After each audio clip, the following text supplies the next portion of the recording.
Okay, guys, we are live!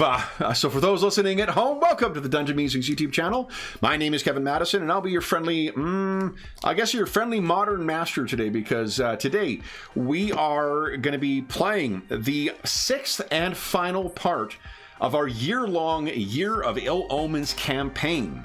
This is a campaign that has been made possible by the generous donors to the Heroes Save Villages campaign. Throughout the year, we've had people voting on all the different elements of each of the 6 parts of this campaign, including this one.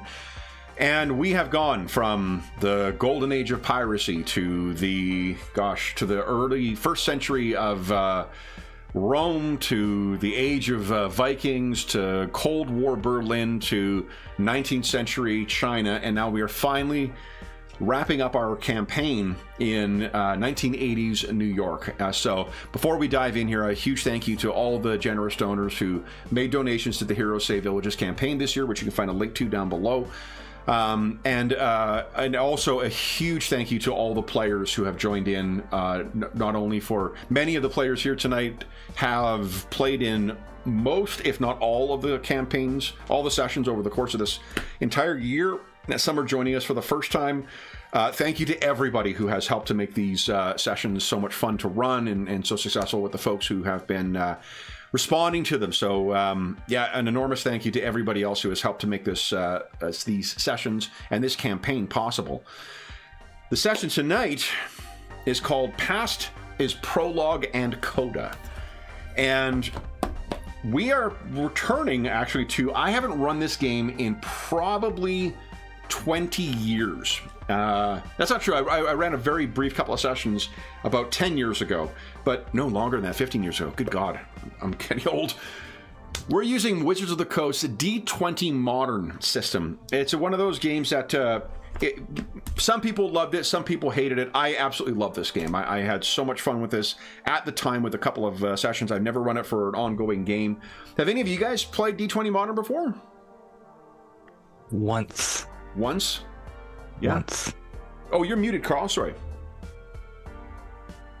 Yeah, probably a long time ago, about the same time frame that you haven't played it. So we, yeah, this game has been, it plays very much like D&D 3.5 in many ways. It's got its own kind of, little peccadillos or whatnot, but we've got pre-gen characters. And we're going to dive in because we've got a lot of story to get through. But before I do that, let me introduce you to the stars of tonight's session. I'll go the order I've got you guys on the screen here. Why don't you tell us who you are and who you're playing tonight? First up, we've got Carl. Hello, I'm Carl, and I'm playing Dr. Crispus Miller. Very nice. What kind of character is he? He is a paranormalist. I believe he is funding this whole operation as well. Funding and chief scientist. Nice. So he's a CFO and the CSO. Nice. Next up is Jeffrey. Hey everybody, I'm Jeff, and I'm playing Rebecca Ramus. She is a reporter for a maybe less than reputable rag of science fiction type articles. Yep. Nice. And next up is our resident armor smith, Dave. Hey everybody, I'm Dave, and I'm playing Saunders Crastens, and he is a Latvian man who has come in with Dr. Miller and been fighting things in the shadows for some time, and he's more of a martial character, we'll call it. Nice. Next up is Jamie. Hey everybody, I'm Jamie. I'm playing Willie Harris Harker, and she is a technician and a clairvoyant. Nice. And last, but certainly not least, is Darren. Yep, down here I'm playing Riley Stanton, who is a top engineer and driver for the group. Very nice. So, our scene tonight, guys, will open on very much an alleyway like you see in our thumbnail. Rain is coming down. It is summertime in New York City, and the year is 1982. For those who are residents of New York City or familiar with it or grew up there, like in Georgia's case, I do apologize for the horrific jumbling of geography in New York I'm about to commit. So we don't know, for the purpose of this session, where this is in the city, but as you can see, it is pretty grimy. And what we can see near that pile of trash, we wouldn't have thought it was a person, but we see someone move.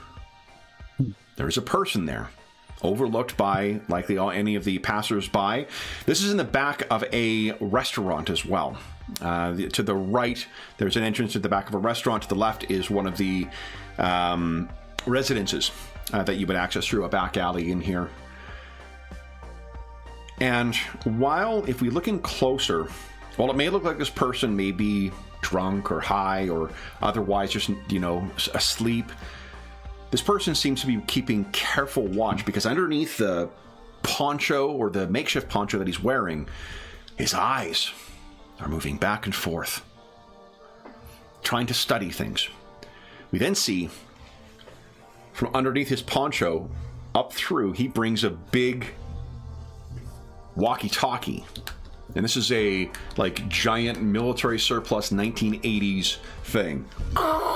It pops like a poorly tuned radio for a moment.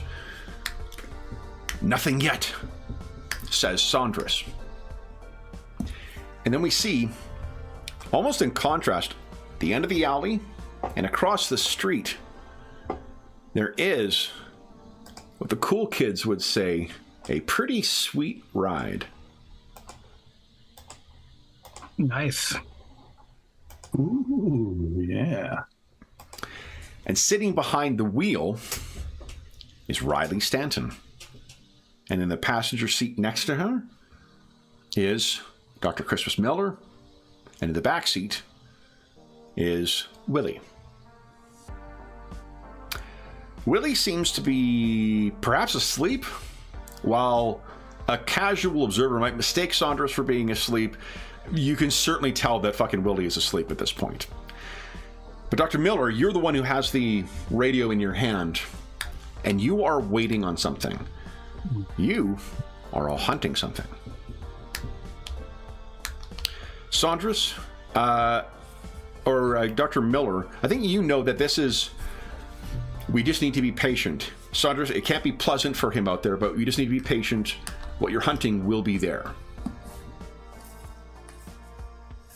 So what do you say to him? Stay frosty. Okay. Saunders. I know it's cold out there, but it's not quite snowing or sleeting. So just stay cool. Stay cool, man. Cool is what I've been all night. I would like to stay warm. A few more minutes. And I'm not going to try a Latvian accent, just so everybody knows. Because it'll probably sound more like Arnold or something. Like, I'm not Russian. One of the... Okay, so what I'd like you to do then, Saunders, is would you give us a listen check, please? Yep.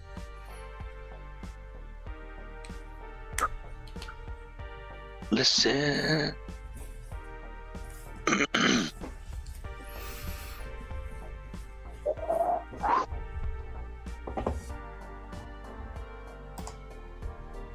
There we go. Outstanding. So you turn this to, allow yourself to be aware of the surroundings. You put your headset down, or the mic, the walkie-talkie down. You hit it. And that is when you hear something. It's like someone dropped something soft and wet higher up in the fire escape. If you look up, would you give us a spot check, please? For this, I will make a spot check. See? That's how I get it!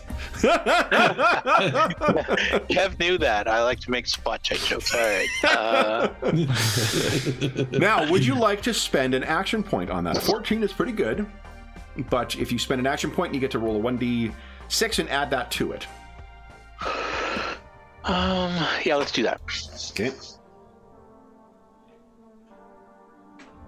Nice, so that's a 17 then. Okay.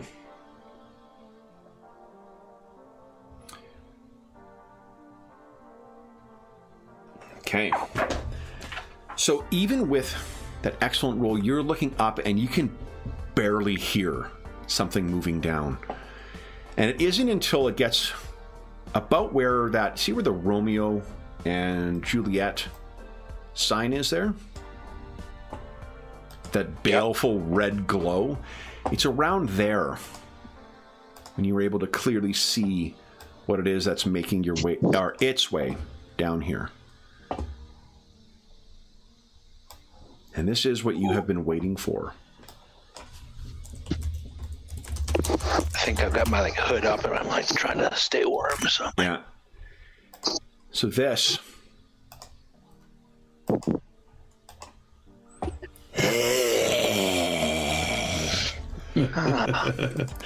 It's about the size of a small pony. Oh, it's pretty standard for New York, though. But it is moving very slowly. And it seems as if now you're noticing what's dropping down. There is a herald of rats that are preceding this thing. This thing has been feeding on not only what's left over of the restaurants, but also at least 2 busboys. Yeah, looks like it does. So you have all been hired to deal with this thing. Now, Rebecca, you may have noticed I left you out of the list. That is a reason. We talked about that last night. But Saunders, Willie, and Riley in particular, because of your, your jury rig ability, if you have any ideas as to what you may have set up to try and trap this thing, please feel free to volunteer. Dr. Miller, I'm including you in that, but you're more of a, idea guy. These are more of the executing plans guys. To coin a phrase, you love it when a plan comes together. So what, Saunders, what do you do when you see this Rat King coming down? And his court, I guess. He slowly raises his walkie-talkie to his mouth and then pushes, "Shh, we're in business." Now, would you kindly give us a move silently check? Let's see how quiet you are in hitting that button. How much static comes up. Exactly. Our epically high-tech... I've been talking to Dr. Miller about better ones because it would definitely make it easier to... Oh, most assuredly, yeah. But, we're on a tight budget here. Oh! So there's this loud squelch. Maybe it's some feedback. Some feedback is on. You just realize, in the film version of this, someone is coming down the stairs with a Walkman on, and as soon as you activate the thing, it starts screeching in their ears. So, what the fuck is going on? And because it's set in the 1980s, I feel it's mandatory in modern media to include a Walkman reference. So. Yeah, it's one of those yellow Sony Sport ones that's apparently waterproof if you clip them shut. Yeah. Yeah. And is it. I think there's one of those sitting in my parents' basement as well. Nice. So, let's see here. So I got him. So when you hit that, he kind of looks up at you, and we're going to roll some initiative here. So if you guys could, what's going on here? Did I? Click on your tokens. Yeah, hold on. Let me just clear the list. I think I may have. Yeah, there we go. If everyone could click on their tokens, this one I don't think they work without clicking on them. So click on your token and go ahead and click on initiative. I think one of you might have an initiative modifier that I forgot to put in. Maybe. Is it on the combat page or is it? Yeah, initiative's under combat. I think it's. Let's see here. Who has that? Might be Riley. Kind of feel like we're in and around Canal Street, Kev. Just saying, maybe. I could very well be. I have one really interesting bit of what do you call it, of trivia I'm going to be incorporating into this session, and that's going to be the extent of my New York knowledge. I thought someone did. I just don't remember who the heck it was. Huh. Well, in any event, All right, so then everyone's rolled. Let's see here. I gotta add this guy. Initiative 13. Here we go. Oops. Okay, let's put descending. All right. Now, I think you can spend an action point to add that to your initiative result as well. I can't remember if that's the case, but let's say it's the case. If anyone does want to do that. Right now, we've got the Rat King on a 13. What is your dexterity score, Riley? My dexterity is 14. 14. His dexterity in Rat King form is 21. So he'll be acting before you. Unless, that's only because it's breaking ties. Anyone want to spend a action point for their initiative, or do we go with the Rat King and see what it does to Saunders? Let's go for it. You promised a death in the first 10 minutes. So. Yeah. Yes. All right. So then Rat King is up first, and it just launches itself in the air. Lands down. So you are. I get to justify using my d20 modern screen. Okay. You are prone, so you got -4.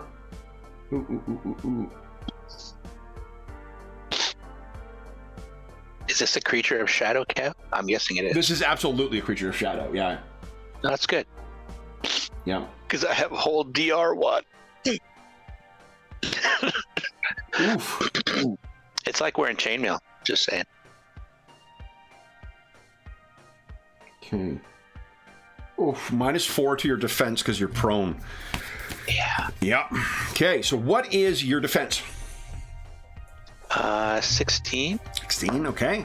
I rolled, so I have to, it's very much like 5e where if you're going to make all your attacks, you need to be stationary, and that's a full round action. So this thing leaps down at you, and it tries to gnaw. Does a... Where is it here? So you said 16, 12. He just barely hits you. Because 16 -4 is 12, so he gets you. Plus he charged, I guess. All right. You take 5 points of damage, Saunders. But your DR1 against Shadow will count. So you take 4 points of damage. But I do need a Fortitude save from you, please. And then it'll be Riley's turn. Fortitude is almost my name. Yeah. But not quite. What are you doing, Riley? I'm going to, I think, seeing where the situation with only Saunders having to deal with this at the moment, I'm going to try and coordinate Saunders to help him out. So he's got to be 30 feet away. I think you'd have to...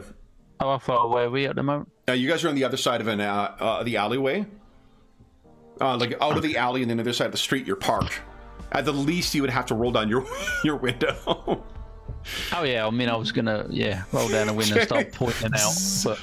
Okay, so go ahead and give us a... I don't know if you can roll a charisma check on here or not. I'm going to find out. Okay. Yep.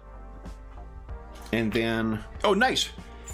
Excellent. So why don't you tell Saunders what he gets from that? So I spend my round doing a charisma check to grant one ally within 30 foot a +1 bonus to all attack rolls and skill checks for the next 3 rounds. Okay.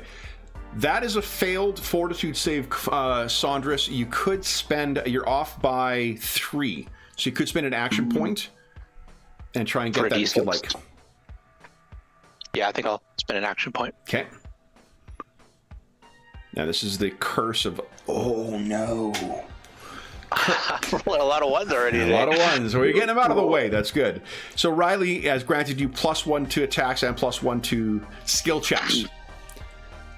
Willie, they just woke you up. What's going on?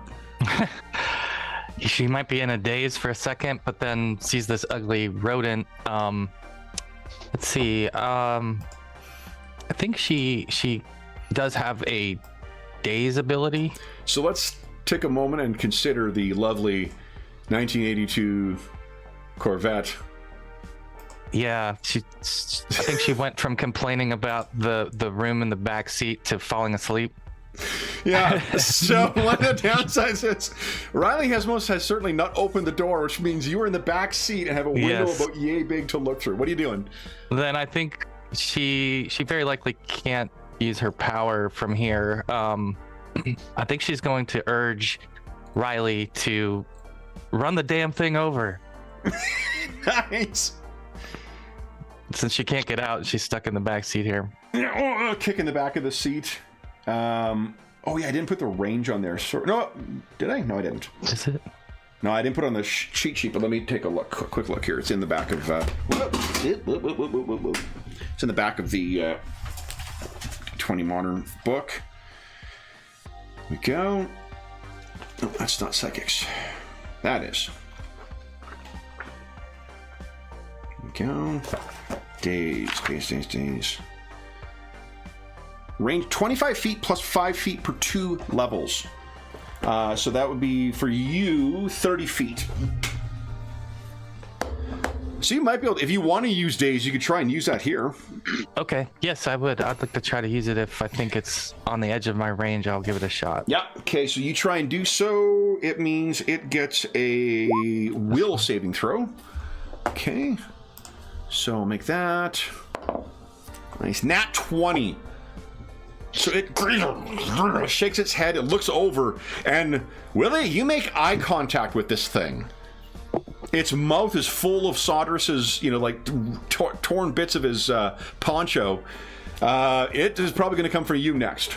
Saunders, what are you doing? I'm going to get up and draw my weapon. Okay. I think your weapon was ready. I think you had it ready all the time, so you could just... Yeah, okay. So get up and try the old... Bad news for you. Force. Guess what standing up does? Probably draws an attack of opportunity. Yes, it does. That is a 20. So again, this thing bites you. Let's just get those attacks of opportunity out of the way. Heck yeah. It's not like a dexterous creature like a were-rat would have,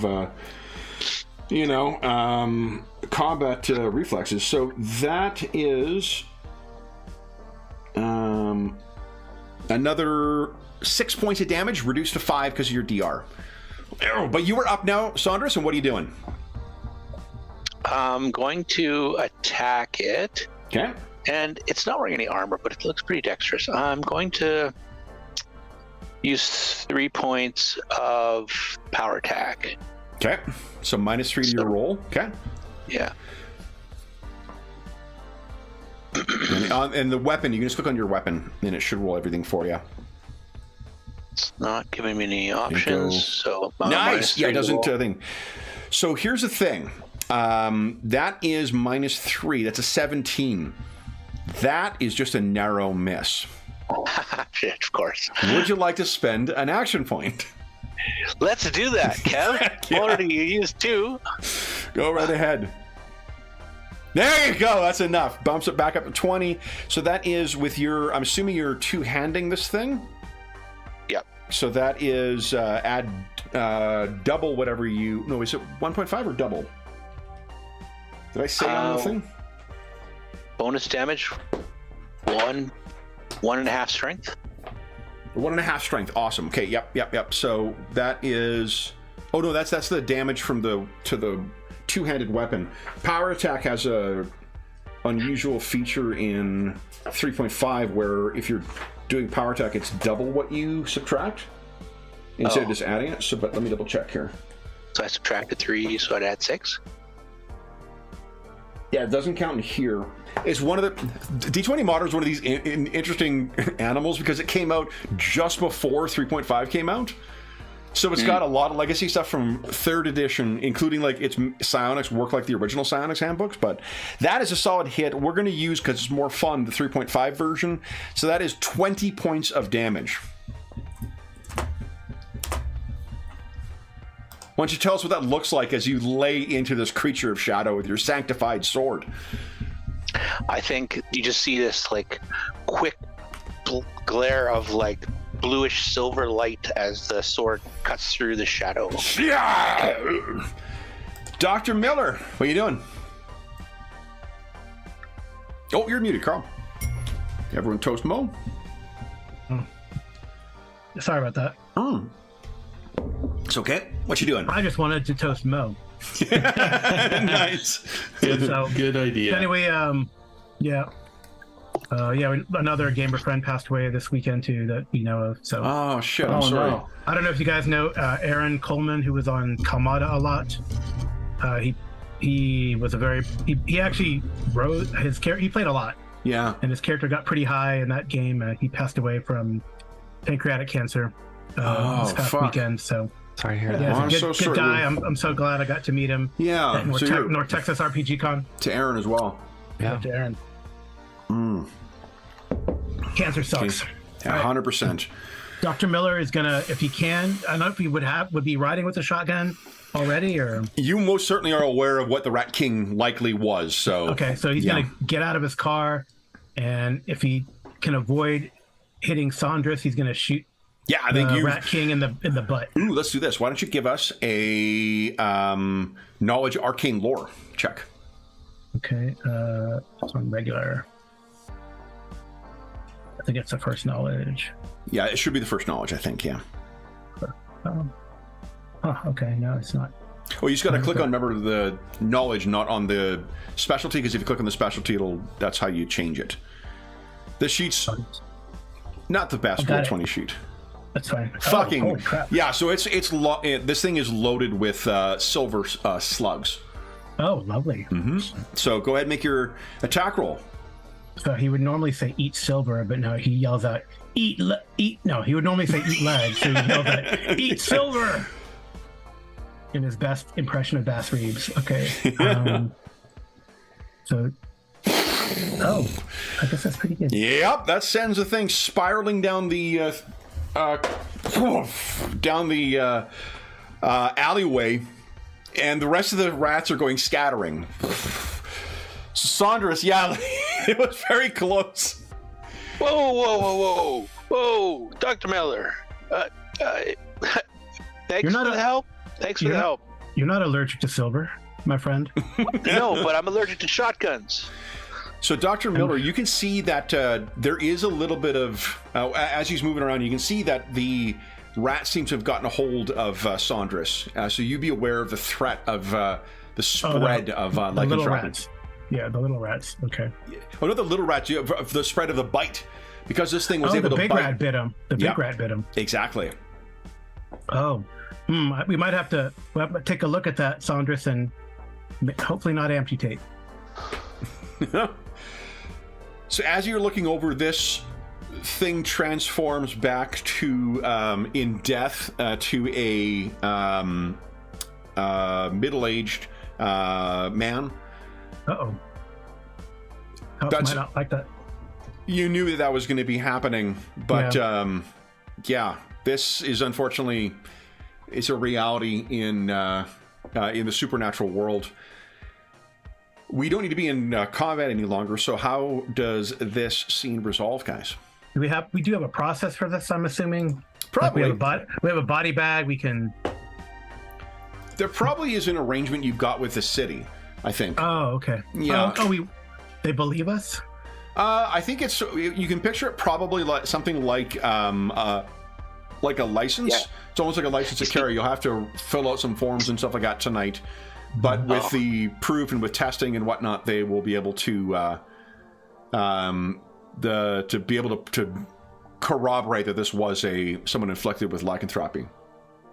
Okay, so we're not just gonna use the other deal that we have with the city, and is that bin sitting on the far left? So we're just gonna throw it in there, but Yeah, you could do that as well. But between Riley and Dr. Miller, you guys have some pretty solid contacts in the city. So Yeah, I'll be lifting the boot and getting ready to put him in there. yeah. Seeing as I'm the director of the psychic inquiry department, I'll start the paperwork right away. Okay. So then, and Dr. Miller, do you want to take a look at Saunders? hey, Doc, it got me.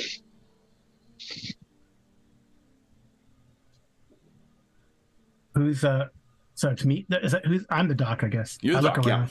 Yeah.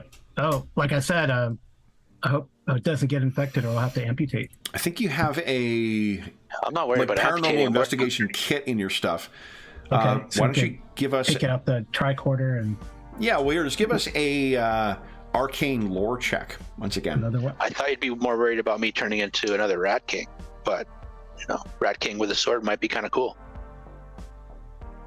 With a Latvian accent. Nat 20.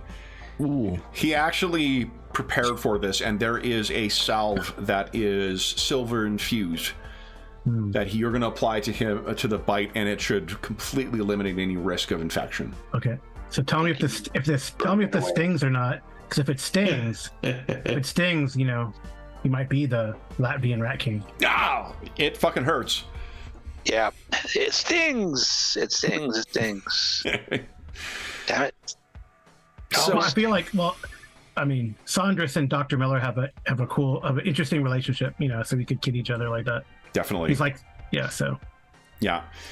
So with that, and with the necessary paperwork for the city taken care of, the morgue taking away the body, you guys are left to return. Well, I guess the paperwork will have to be finished back at the office. So let me bring you to, in the early dawn, back to your... Oh, god dang it.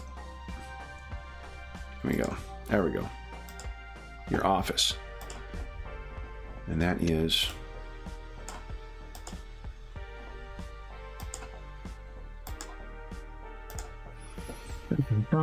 the remnants of John's restaurant.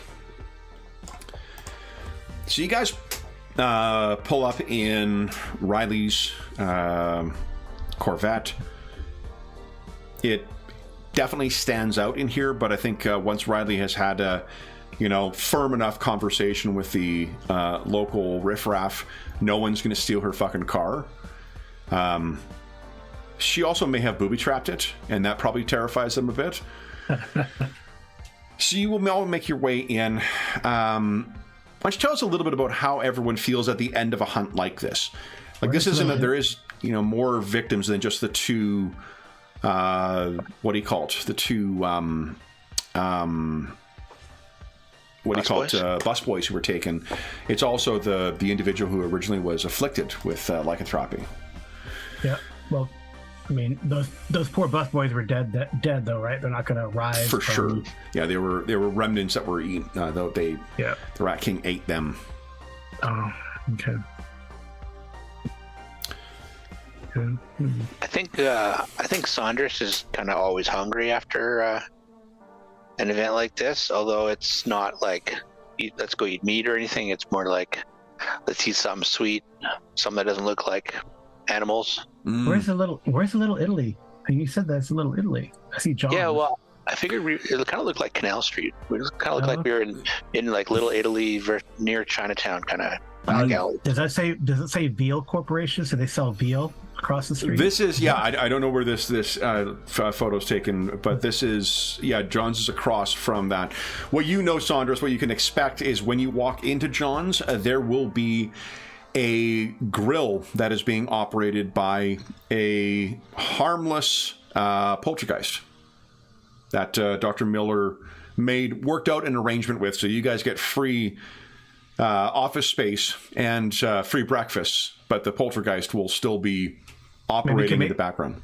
Maybe you can make pancakes or crepes. Certainly could do so. Flapjacks, John's loved that when he was alive. Yeah. So as you guys are making your way back in, you're getting ready to, fill out your paperwork and whatnot. And as you walk in, you find the fifth member of your company who is sitting with a couple that look like this.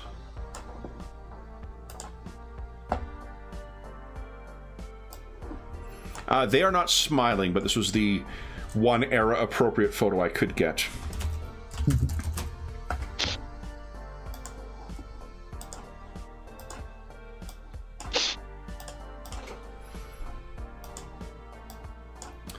They are sitting, and they have what looks like a 7 or 8 year old boy with them as well, sitting on a table, and the kid seems to be, idly coloring away on something, and the two parents, or at least the two adults that are sitting with Rebecca, are looking.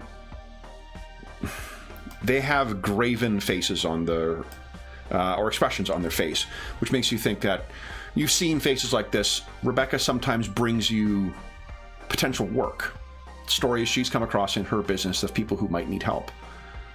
So Rebecca, I'll leave it to you. What do you do as your crew comes in? I'd probably quickly get up and intervene to kind of talk to them before introducing them to the couple. Yep.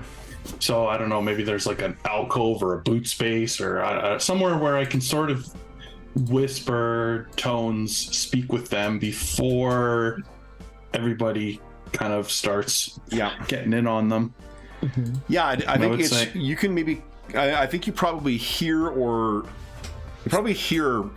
Riley's vehicle pulling up before anything else. So you may have had time to kind of get up and get to where the hostess's stand may have been when John had more customers than just you. Yeah, something like that for sure. Okay. Then what do you say? So, come over. Okay, guys. Look, I've got a story. There's this boy who has a German ghost.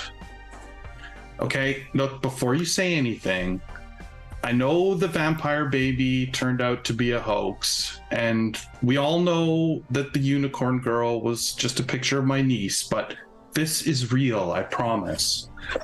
Look, this couple over here, let me get their names right. They are Eduardo and Anna. They're immigrants from El Salvador. El Salvador. And their little boy there, his name is Fernandito. And he has been speaking German. The boy knows no German, was never taught any, but somehow he's been speaking a phrase. And I've done a bit of research, and he's talking about some kind of a psychic weapon from World War II. And that's not quite right. Oh, that's not quite right? No. That's a guess that you might have. Oh, that's a guess that I have. You've actually not heard him say it yet. Okay. These are the things I'm thinking. Yes, exactly. Okay. Okay, never mind then. I didn't realize the stuff in brackets was my guesses. Just your guesses, yeah. Yeah. What you know is this young boy, Fernando, who they call Fernandito, is he apparently has been going into trances and speaking German. Okay. I mean, you got to admit, it's strange and worth our time. Now, the other part I do know, Kev, that I think they might be illegal immigrants. I don't know that, obviously. I think that, again. You think that, given their circumstances and the way that they are, when you bring up the police and when they initially reacted to you, they have you think that they may not be in here legally. Yeah, so I would kind of point that out. I'm like, I think they may be here in America illegally. And so they are very reluctant to bring in the police or anything official. So if you guys could not bring that up, I told them you guys were cool and could help them. Do the police have some sort of paranormal Not really, operations? No. Oh, okay. There is a... So why would they go to the police if their child is speaking weird languages? Maybe, but I don't know. I don't speak German. Do you speak German? Do I speak German? That's a good question. Yeah, does anyone speak German? I know someone who did. I I have read white languages, but they're not filled in. So I don't know. Oh, your languages guys are under your talents tab. Or no, sorry, the gear tab. Okay. It's the far right. I put everyone's languages in there. You're far right. Okay. Oh, of course I speak German. Ja, ik spreek een beetje Deutsch. Yeah, I guess I do as well. And maybe Dr. Miller does this to remind you that he starts listing off the languages that he does speak. Obviously, Dr. Miller has like 10 languages he's fluent in. Obviously, I have perfect English, but I also speak Latin, German, French, Greek, and Arabic. But I also speak some dead languages: Akkadian, Ancient Greek, Aramaic, Coptic, and Middle Egyptian. Of course, I speak German. They translated a bunch of this stuff anyway. Yeah. All right. Very well. It's all right. We get it, Doctor. You have. And I'm learning. You and paid I'm for learning a degree. Latvian. Thank you. I'm learning Latvian Okay. So, because I wish to talk with. No, that's Lapland. Never mind. Saunders, you can smell. Ooh, John's got flapjacks on. So if that's what you wanted. Flapjacks and bacon sound like a good idea. Yep, I'm good with that. So if you had in there is of course Anyway, so no one cooking in there. There is just, a spatula that's moving shit over itself, plates that are plating themselves. who usually talk? Does Dr. Miller talk to these people, or does leave to you Rebecca guys. What do you talk to them think? to get the job? I don't know. Maybe Dr. Miller's been told that he comes across as cold and arrogant, so perhaps it's better if Rebecca talks to them. They probably think Saunders is crazy because he carries a sword around New York. Mhm. I'm not crazy. I say people think. We know you're not. There's probably, because of the different insights that the different members of the team bring, it might be beneficial to have everyone Everybody assisting Okay. in it. Yeah, just so everyone hears fresh the first time. Mhm. Rebecca, why don't you give us a diplomacy check? Okay. Let's see how well you have established rapport with the family thus far. Nat 20. Wow. The kid loves you. So Awesome. what you know, and the family also has an enormous amount of trust in you, which is probably why they came down here in the first place. What you know is that little Fernandito doesn't speak German at all. You've prompted him with a couple of languages. He doesn't even recognize what you've said. Right. They mentioned that there's the only reason they didn't know what it would be. It was a neighbor named Mrs. Applebaum who first heard it. She speaks German, and Mrs. Applebaum asked why he was, where he learned German poetry, and at first Anna thought nothing. She's like, I don't know what you're talking about. Right. Then they think the neighbor's kind of a bit of a kook, but then they found him in a trance twice over the past, the 2 days leading up to when you came, and he did it again today. You haven't witnessed this at all, though. Right. So, as you're coming over, Dr. Crispus, it has been a very long night, so if you're going to pay attention, you will need a quick cup of coffee. And when you pour your cup, do you take your coffee black, with cream, with sugar, both? Probably black. Okay.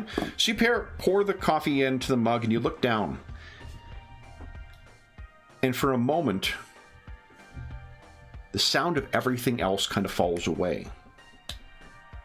You can't hear John busy in the kitchen. You can't hear the sound of everyone else getting themselves settled in the diner. You're just staring into the coffee cup. And you can hear a sound, almost like a sounding charge from somewhere deep, deep underwater. And there is a ripple that goes across your coffee. And you hear a voice. Soon. And then in you're back. German or in English? It is in English, and it is something you recognize. Hmm. I mentioned that there are a number of, in your note, there are, in addition to millions of people who make their home in New York City, too, there are also hundreds of various supernatural creatures of varying degrees. This is a particularly powerful one. These are the Dukes of Benthos. Hmm. And you know that when you get the call from them, they will want you to come down to the waterfront. Okay. They're powerful supernatural creatures of the ocean. You will need to go there, but not yet. Everyone else seems to have settled down, and they look over at you. Okay. And what would you guys like to do?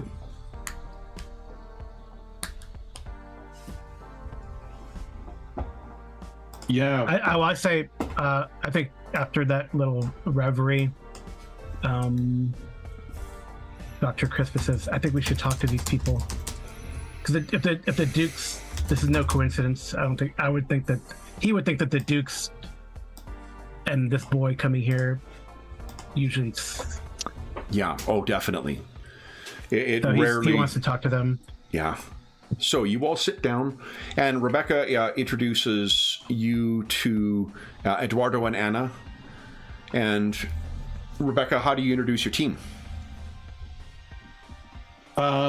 Yeah, let me introduce them here.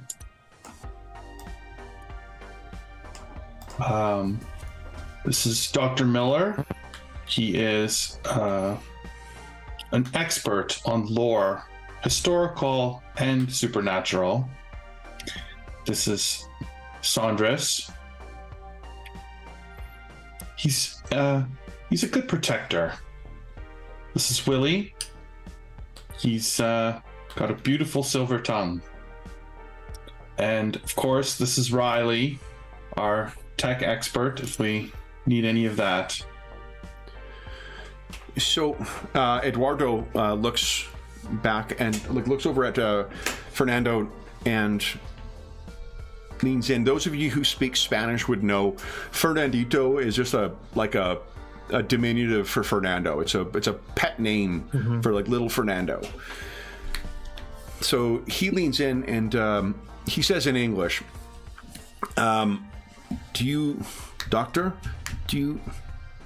Mrs. Ramos says that you have experience with this sort of thing.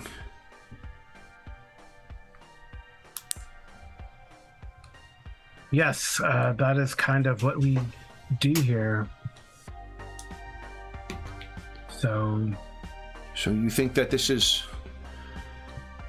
Mrs. Ramos said, a ghost? Ghost is. He's going to say ghost because if he says something else, then they might get scared.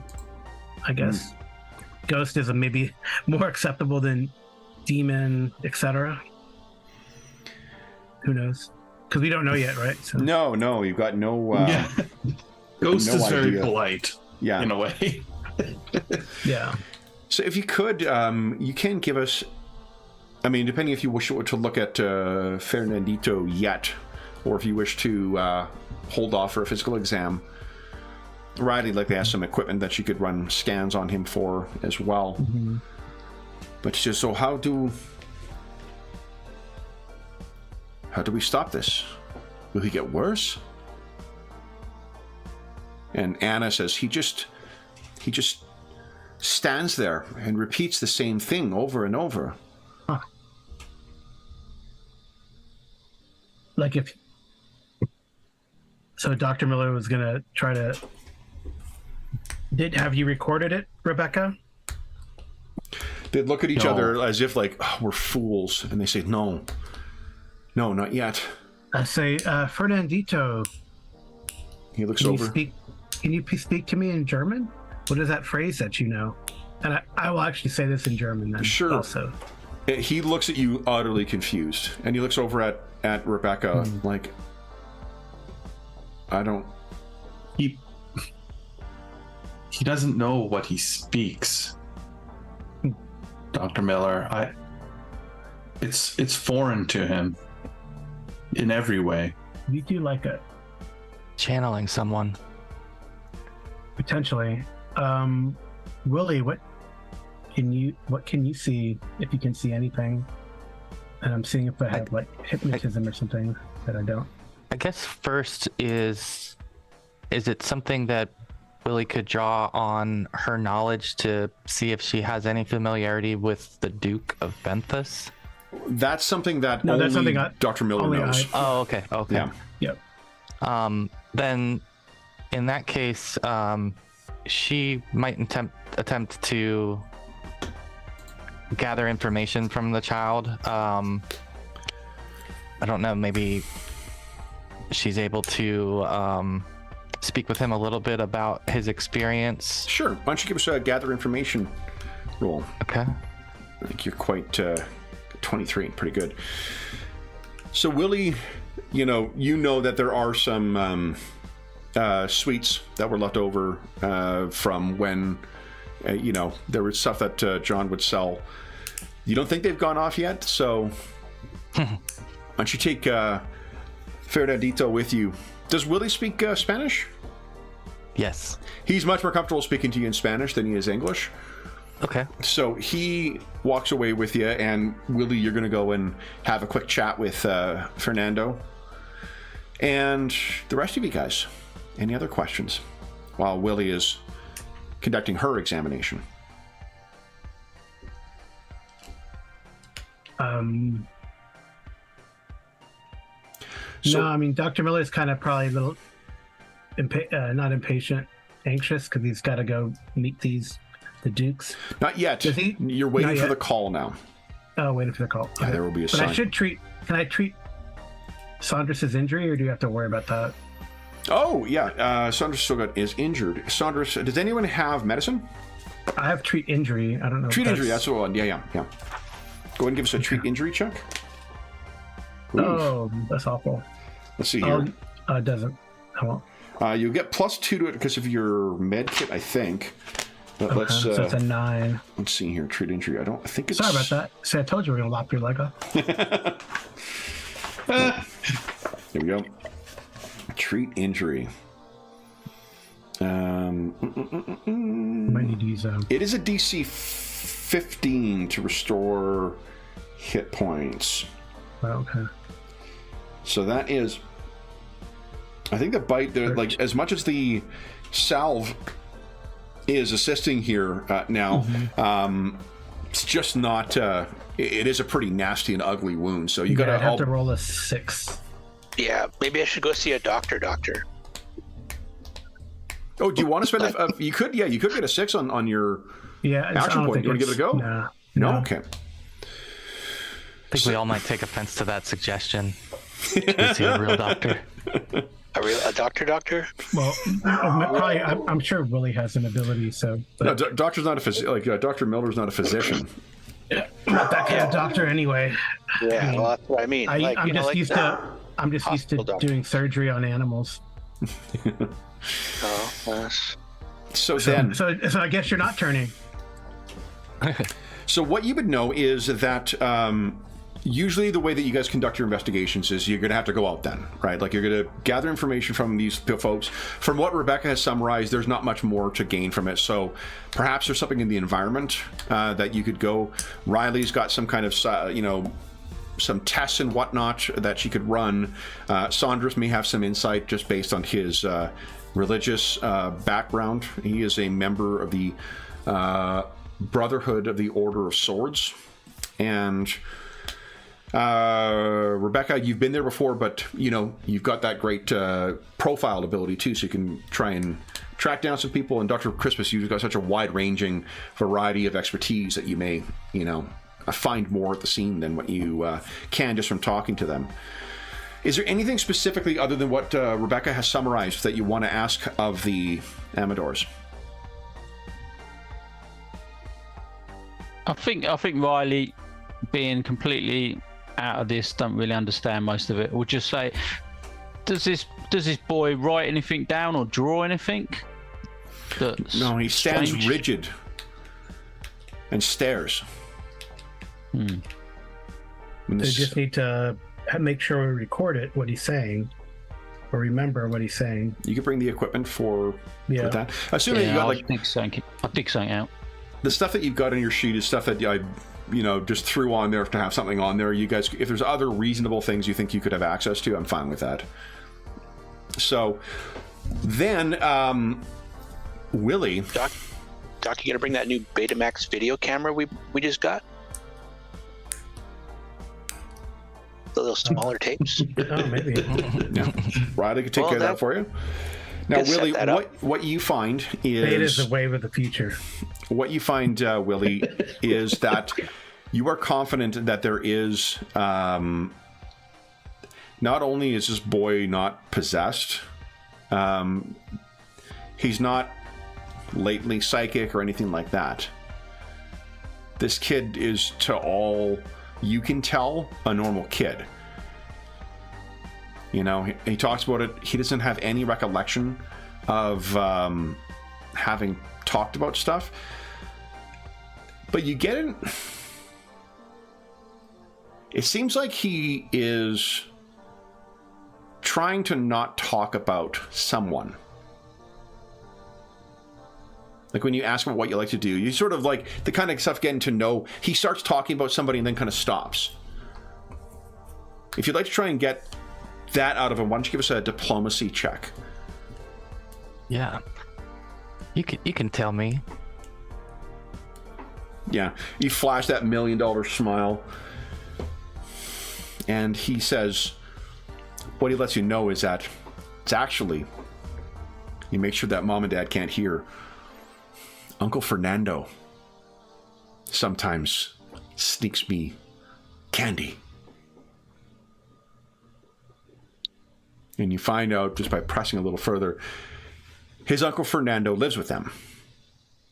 So Uncle Fernando, who is Eduardo's brother, lives with them. And Fernandito, is named after him. So Fernandito thinks the fucking world of his uncle. But for some reason, it's a curious thing that he is not talking about him. Where's your uncle now? At work. But he'll be back. He works nights. Oh, do you know, what does he do? He works as a... And he thinks really hard about the English word of it. Custodial engineer. I see. Well then, I'm sure he works very hard. What are these sweets that he gives you? He sneaks them. There is a shop at his work, and they do not lock up the sweets. I see. Well, I should very much like to meet your uncle. He sounds like a wonderful man. Gives you the look that he might get in trouble. I will say, just from the outset, too, there's absolutely nothing untoward about their relationship. I'm hearing myself describe it, and I'm like, this sounds like abuse. It's not that. It could be. It's really not Right. that. That's Like, not something I would bake into an adventure like this. He's just keeping a secret for a beloved uncle. So we'll just... It is absolutely not... Yeah, that is not something I would include in an adventure like this. So just... It is a really unfortunate state of affairs that our mind probably goes there first as like, oh, this is for sure what he's hiding. But... Right. So... There is something that he seems to be hiding in his uncle's favor, but it is not what would result in him getting on Dateline.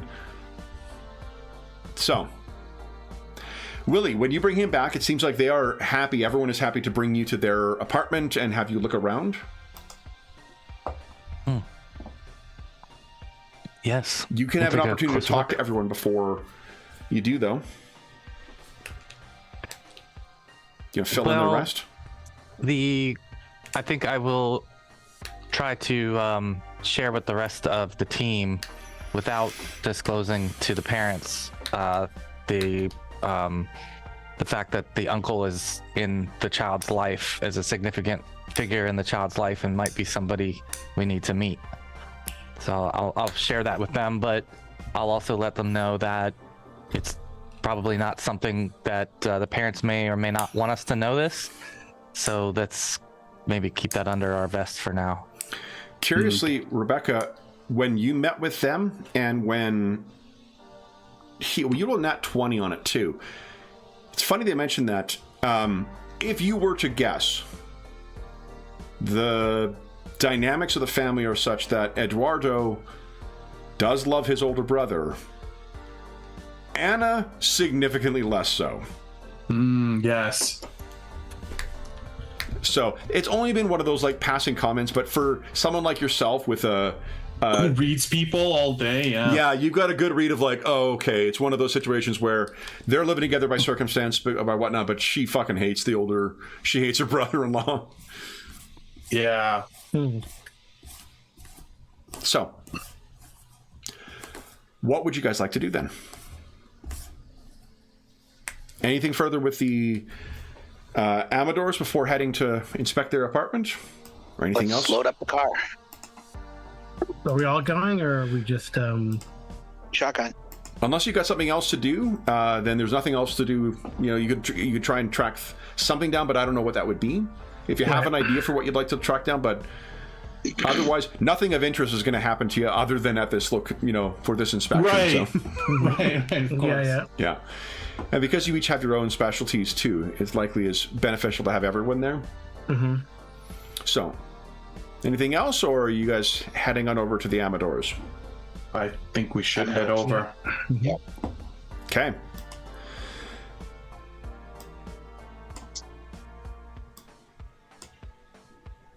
Oh, come on. There we go. I keep forgetting. I keep wanting to drag where the little tag is to the top of it, but you have to drag the little tag down into the middle of the thing, and then it'll go up into the top. Thank goodness. There we go. I do like the new interface for the pages, Me too. though. Yeah. This is the street on which the Amadors live. They live in one of these walk-ups on the left side there. As you guys are making your way in, why does not everyone give us a... Why don't you give us a listen check, please? Okay. It's raining too hard. 21. Nat 1 for Willie. What is listen? Listen is a... Oh, there it is. Yeah. Oh, sorry. Yeah. 18 for Saunders, nice. And 13 for Rebecca. Okay, so as you guys are getting into the building, you make your way up to like the 4th floor where they live. You get there, you're walking down, and Riley, you're lugging all the scientific gear. Saunders may be helping out with that because he's a quite strong guy. And it is Saunders and Riley who will notice that the apartment across from where the Amadors live, you can hear a creak from inside, and the light, a little bit of light that was in the little peephole, goes away. And you can hear Saunders, actually, and Riley as well too. There's someone standing there on the other side of the door. As the Amadors, open the door to let you in, and you guys all come in. Both of you know there is someone who is watching from the other side of the hall. They mentioned a neighbor, so perhaps that this may be that person, the woman who first reported him speaking a language. Oh, interesting. Yeah, I think I'd wait until we'd gone into the room, we'd shut the door, and I'd say, "Is that the neighbour across the way?" Mrs. Applebaum? Yes. Was she... And this is Anna. Did she come out to say hello? No, but I noticed they were at the door. I saw the shadow across the peephole. He leans something. in, and she says, this is Anna. She's a widow. She has... She watches Fernandito sometimes. She's the one who heard him speaking the first time. And you trust her? He looks at Eduardo. Eduardo kind of nods, and she says, I think so, yes. She was most concerned. That's good. Eduardo says, you could talk to her if you like. She has nothing else to do. And Anna kind of hits him like, Eduardo!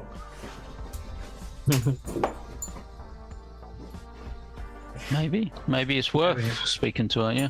Yeah. Maybe she'll remember what he said if we can't get... Yeah, maybe she can remember it or wrote it down or something.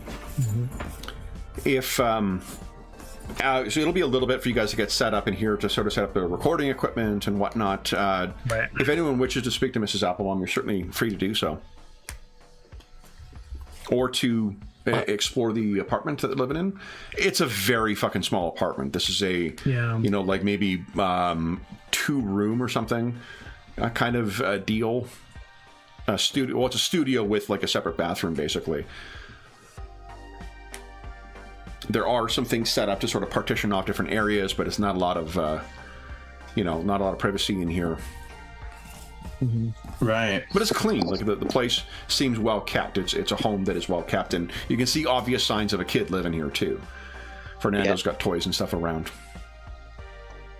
I think Saunders is just gonna look around, maybe sift. He always says that. Why is he always end up in the trash? He's gonna look through the trash to see if he can figure out what these candies are that the kid's getting. Yeah, sure. Oh, cool. So you get them, nice. And I mean you find that stuffed underneath everything else, there probably is like a Three Musketeers wrapper in there, Saunders. But you also find some sketches as well. Look like they are crayon. They're kind of torn up, so you have to sort of put it back together. But when you put it back together, it's weird. Maybe it's a design. It's a drawing of like a square, and then there's some kind of like lines that are fit together. Maybe it's like Chinese or like, German runes. Runes. I'll do my best to put it together and then call in some of the others to take a look at it, see if... While you're getting that together, anyone wish to speak to Mrs. Applebaum? Yeah, I can go talk to her. Okay. I'm diplomatic. I'm pretty diplomatic. Willie will join the doctor. So you'll head over. So would someone like to... There is an aid another thing in this, as there is in... what do you call it? Anna says hi in 3.5. So to aid another, you make a check against DC 10, and if you're successful, they get a +2 to their skill. Okay.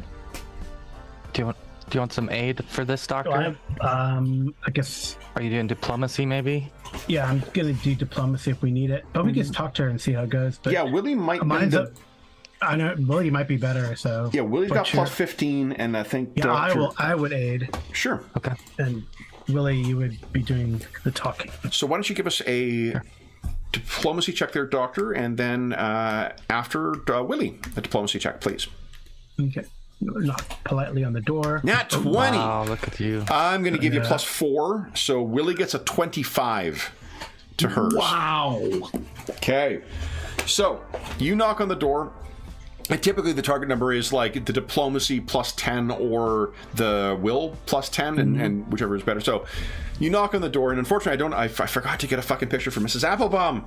The door opens up, and there is this like very thin older woman with a one of those floral print what do you call it, like polyester dresses on, and she looks and says, "Yes, can I help you?" She has a pretty thick German accent, or... Oh, interesting. Good afternoon, Mrs. Applebaum. I am Willie Harris Harker, and this is Dr. Crispus Miller. We are we are assisting your neighbors with a investigation. We wondered if we could just have a few moments of your time. We think. Is this with little Fernando? Yes. Yes. Yes. Come in. She gestures. Thank you. And she comes in, and as she does, you can see there is another man, probably a Salvadoran man, for the looks of things, walks up to the door. And as you guys walk in, he looks over, and she kind of gives him a look and closes the door. He heads into the Amador's apartment. Oh, that might be his uncle, potentially. If you make any comment about that, she says, the uncle. Does not seem that Mrs. Applebaum likes him any more than what Anna does. Okay. Okay. So she comes in and she'll make some tea. She says, I have strudels. Do you like strudels? I love strudel. Oh, you're too kind. You're too kind. We got to save some for Sandras. He's been wanting some. So she sets up everything, for you, makes tea and kind of chit-chats a bit. A lot of the initial chit-chat is really just her talking about like how nice the family is and how nice Fernando is. And you kind of get the feeling she's going to keep yapping about that stuff until you direct her, Yeah. So. Yeah, it's great that the Almadors have very kind neighbors and that you watch the boy. So I couldn't help noticing your German accent. I try my best German. I don't know how badly it comes across to her, and I apologize if it sounds very accented. But she then I ask. So tell us, you reported that the boy spoke German. He doesn't seem to understand the language. When you start speaking German, Willie, would you give us a sense motive check, please? Sure. I think you're the one who's trained in this.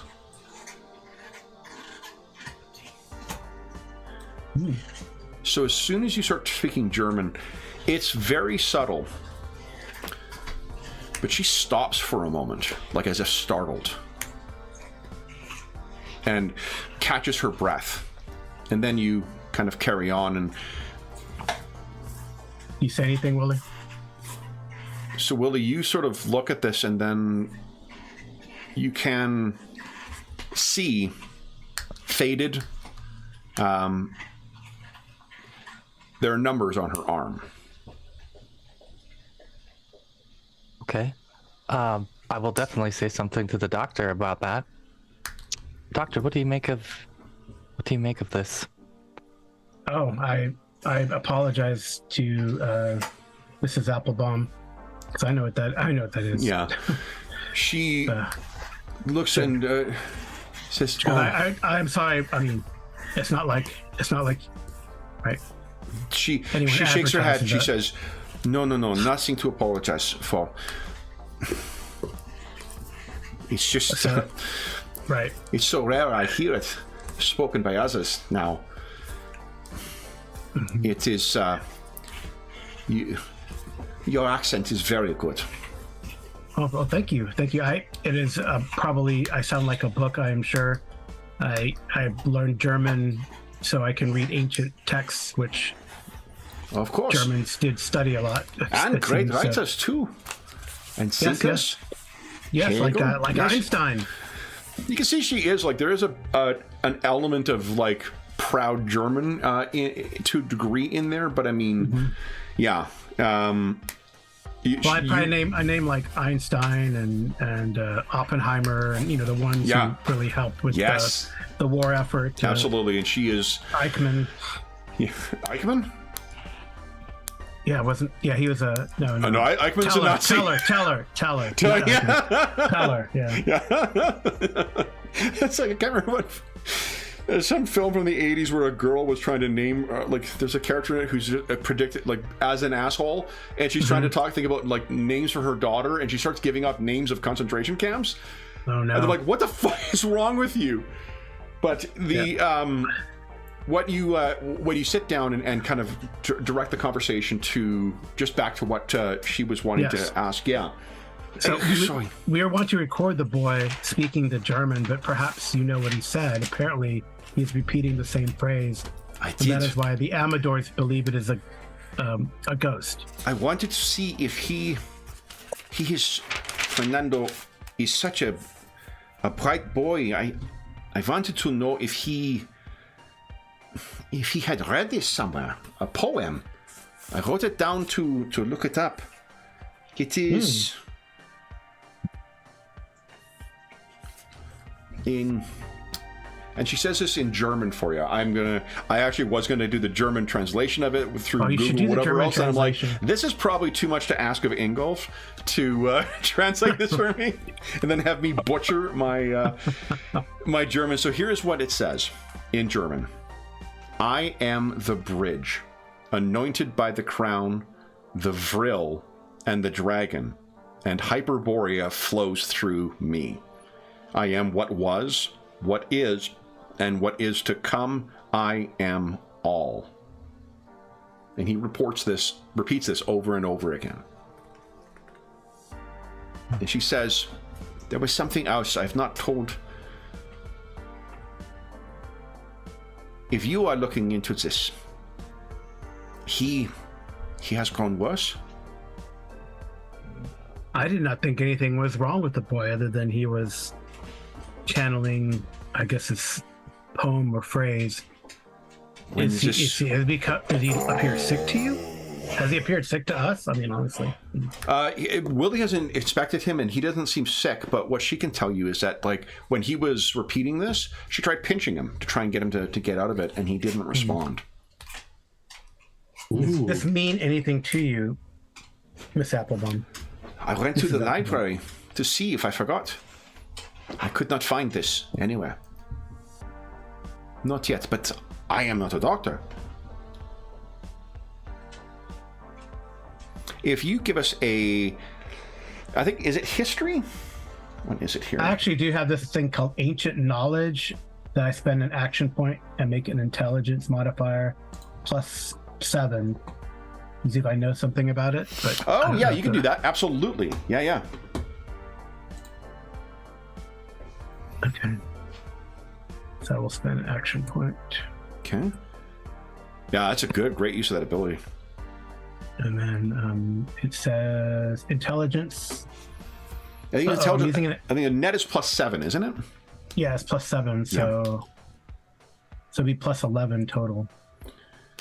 So okay. +19. Okay. So what you can tell is that it's not a text that shows up fairly often, or it's not a phrase that shows up fairly often, but you think you've heard this before. You think with some investigation, there's something that tweaks your memory. Something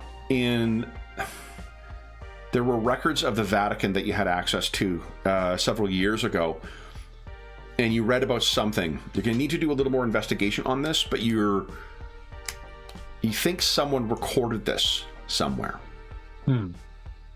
So with research, you certainly could track more down about this. Okay.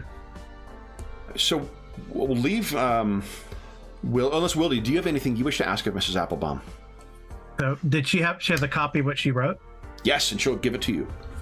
We could take a Polaroid of it or whatever. Yeah, she says, better in your hands than mine.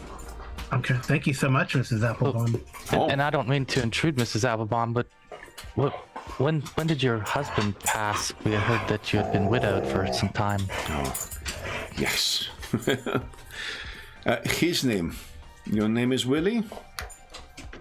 He was Willie as well. So Wilhelm. He has been gone 4 years now. Yep. And if I may ask, how did he pass away? It was sickness. Sickness.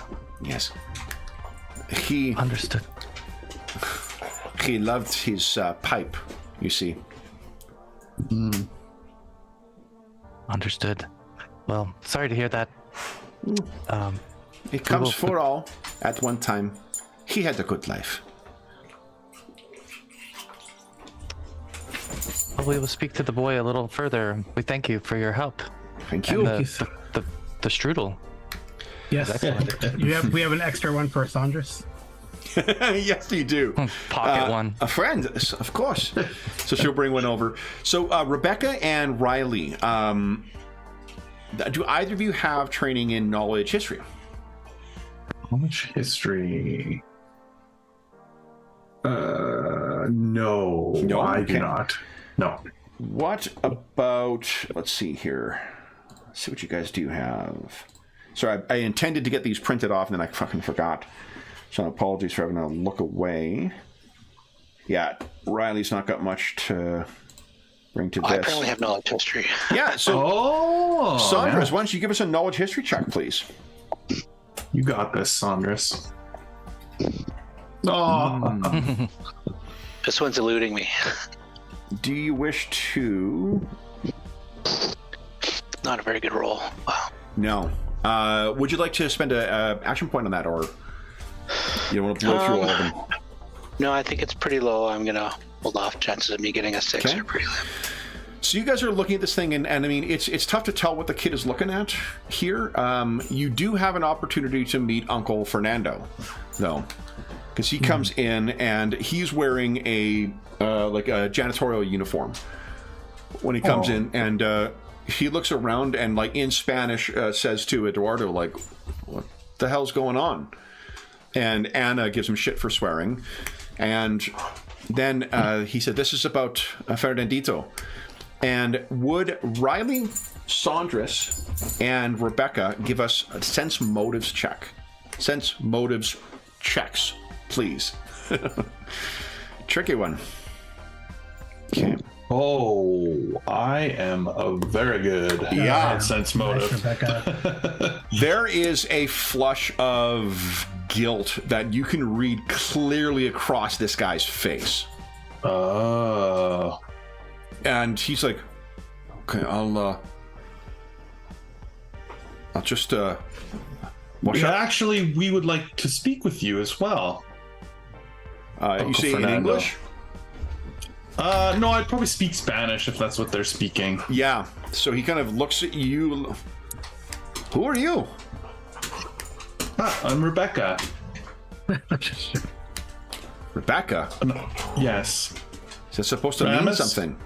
And Anna says, "They're helping Fernandito." And he sheepishly, okay. You So- must have heard of the incident. Yes, I heard. The German speaking. So my sister says. It's a sister-in-law technically, but I can't imagine you call her sister-in-law. Right. Yes, exactly that. Yeah. Do you know anything of this? No, I've not seen it. It's always happened when I'm at work. I work nights, you see. And it happens at night. So, speak to Anna. Anna knows. And Anna says, just answer her questions. He says, "I don't know anything." Rebecca, he's fucking lying. Yeah, I wonder if we should speak with him privately. I think one thing I forgot from when you guys are leaving, perhaps you step back and, like, maybe we need to get him outside. And while Dr. Miller and Willie, you're leaving Mrs. Applebaum's house, she has the little plate, and she says, "Just leave the plate at Anna's. I will collect it later." Oh, I forgot.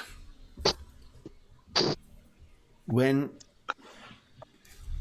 Fernando, when he awoke, I saw him stuff something in his pocket. I thought he carrying something, but now that you say, he seemed to keep something from me when he woke up. He did not want me to see it.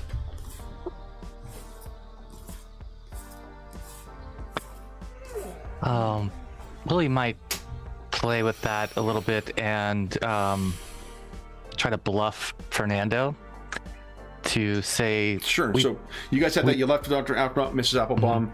Saunders. Was Saunders in the other room, or the other room, the other part of the room, assembling that torn up thing. What do you say, Willie?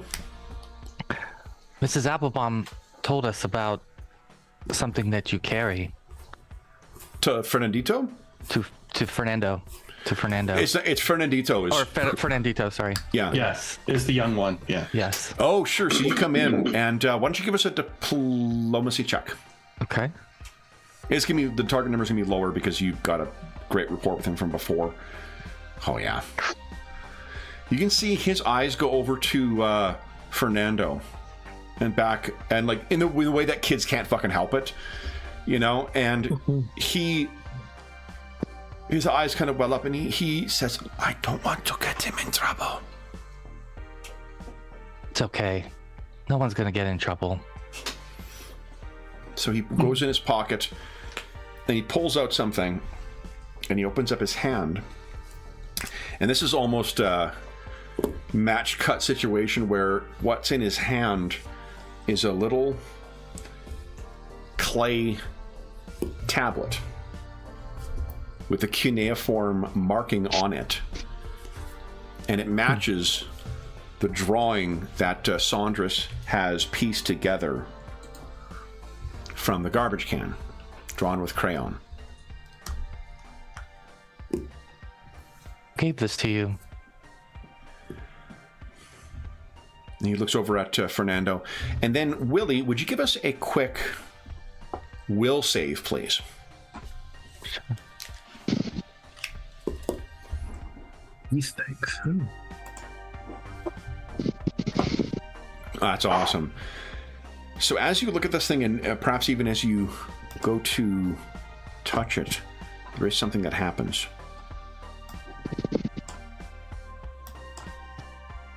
And this is something that only Willie would witness. Because of her psychic gift. You gotta be a mutant psyker. We went through this yesterday. Yeah, really. Okay.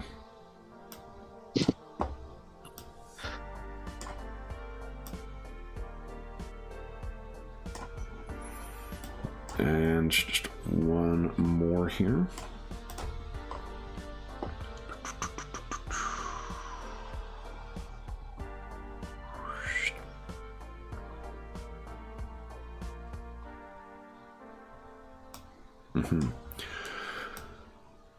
You suddenly realize, Willie, there are 4 more, I hesitate to say the word people, entities standing around Fernandito.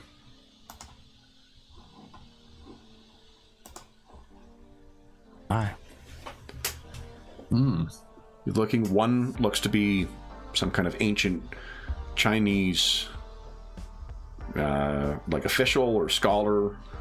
One appears to be from the Roman era. One is dressed like a medieval peasant or perhaps a serf. And then some kind of strange Viking shaman. And they are standing silent, spectral around you.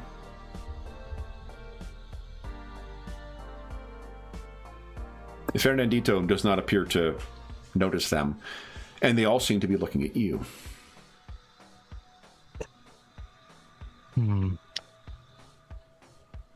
Would she have any sense of whether or not they could hear her thoughts or anything like that, or how they would communicate? You could just try and think like, can you hear me?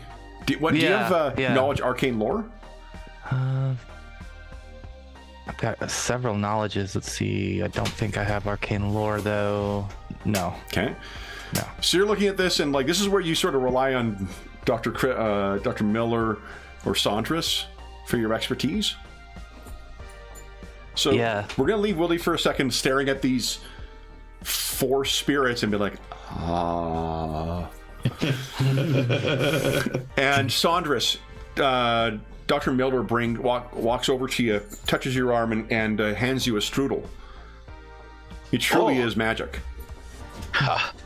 Thanks, Doc. I guess this makes up for not being able to fix my injury, but you look down and put some dirt on it. Dr. Miller, you can see. Well, then that's curious. There's a drawing on there what you would guess is a cuneiform symbol. Mm-hmm. Oh yeah, he speaks Akkadian. Yeah.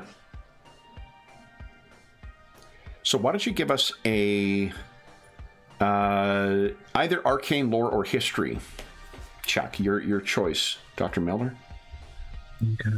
And as with the last time we ran 3.52, if you have knowledges in this stuff, you're going to learn some things. Just the quality of the information you get is going to be based on your results of your roll. Okay, arcane lore. Yeah, like I could tell him it was cuneiform or it was a rune. Yep. But exactly. So, well, the thing is, it's tough to tell because like cuneiform looks a lot like the Futhark or the Norse runes in some very ancient Chinese script. It just so happens that like, a lot of those scripts, when you're just carving lines on something, though their alphabets look awfully similar sometimes. Yeah. But Dr. Miller, you look at this thing and holy fuck. This is most definitely not something that is just a common, bit of the cuneiform alphabet from one point or one of the Akkadian or Sumerian alphabet.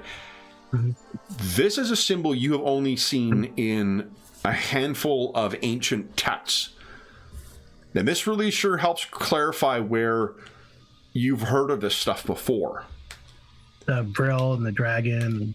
This is the Vril and the dragon. The Vril you've heard of. Vril is one of these theories of like psychic energy that came in around the 19th century. Mm-hmm. Hyperborea, likewise. I mean, Hyperborea dates back to the Greek, but there are the popularity of the Vril and the Hyperborea theories that really comes in with the Theosophists in the late 19th century. So you'd be familiar with that stuff. But this is a depiction of one of the tablets of something called the Arcana of Akkad. This is something that is only... There's references you have found to this dating back to at least 2300 BC. It is said to be the earliest writing by mankind. And as is so often among those types of early writings, it was said to have been done by priests or by magicians. The act of fixing word for the first time in the history of the species is a monumental act that will have consequence throughout all of time. And in fact, some Akkadians believed that they were connected to the Tablet of Destinies, a mythic artifact said to be possessed by Tiamat, the Chaos Dragon, or at other times Enlil, the Akkadian or Babylonian god of creation. These are said, if it's said in the Old Testament or in the Torah of the words of creation, this could truly be said to be one of them. Only you've never seen them drawn with Crayola before. And I think that's perhaps maybe when, Willie, you sort of back up into his part of the room and you're like,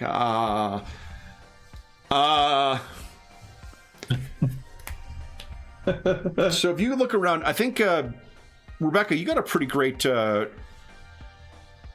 sense motive. You can see something's bothering Willie, and she's staring at something shortly above where Fernandito is. Riley, what are you doing during this time? Have you just been setting up gear and stuff like that? I'm I think often just listening, taking it all in, but yeah, busy setting up gear, recording, having the sort of handheld video ready in case this boy suddenly sort of starts spurting out German. But taking it all in, just listening in. Why don't you give us a knowledge technology roll, please, or craft electronics, or repair. Actually, repair is your best. Why don't you give us a repair check? Okay, let's go with that. So you can see all your little sensors and whatnot, all the Gugas that you have developed with Dr. Miller, your PKE sensors, if you will. All of these are starting to... You're getting readings on things. Anna is looking like, what does this mean? What does that mean? Is the temperature controls all going down and things like that? Or? Yep. Yeah. If you look over Rebecca, Fernandito seems to be fine, but he's got his hands closed and on something, and Willie seems to be she's looking away you've seen before when she sees, Dead people. Spectral entities. Yeah. What is it? I would just give everyone the nod, the sort of knowing nod that, something's afoot. Not to scare the people that are not in the know, but so I give him like the signal to start recording or documenting. Yeah. So you've got things going. What is it, Willie? So I think Willie, first with her thoughts, will think aloud to project, at least if they can hear her thoughts, to say, what do you want with this boy? In her thoughts. Okay. So and then, and if that doesn't gain a response, then she might utter it in, I don't know, just randomly. She's just going to utter it in Latin. That same question. Okay. And you can see one of them, the head kind of cocks, the Roman. And he looks at the down at Fernandito in his hand, and Fernandito opens up his hand, and the tablet is in there, and there's a little bit of light coming from it.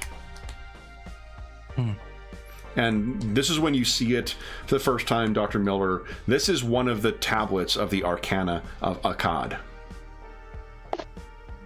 Oh wow. So she will also relay to the party just in English that what she's seeing, that spirits around this How child. does she describe it? I am curious about that. I think that she's going to start basic to say, ancient spirits surround this child, and I see them eye to eye right now. She'll describe a little bit of maybe what she's able to see in each of them. I think at that point, Fernando, like Anna and Eduardo, make the Stations of the Cross. Is that what it's called? Sorry, I'm not Catholic, so... Well, they just do the sign of the cross. Yeah, sign of the cross. Yeah. Thank you, not the stations. So they make the sign of the cross, and then that's when Fernando, the is like, no, and he jumps up and he's saying in Spanish, take me, not him. They don't seem to be affecting one way or the other. So they didn't respond to Willie, right? Did not respond to Willie other than to look down at the tablet he opened the hand.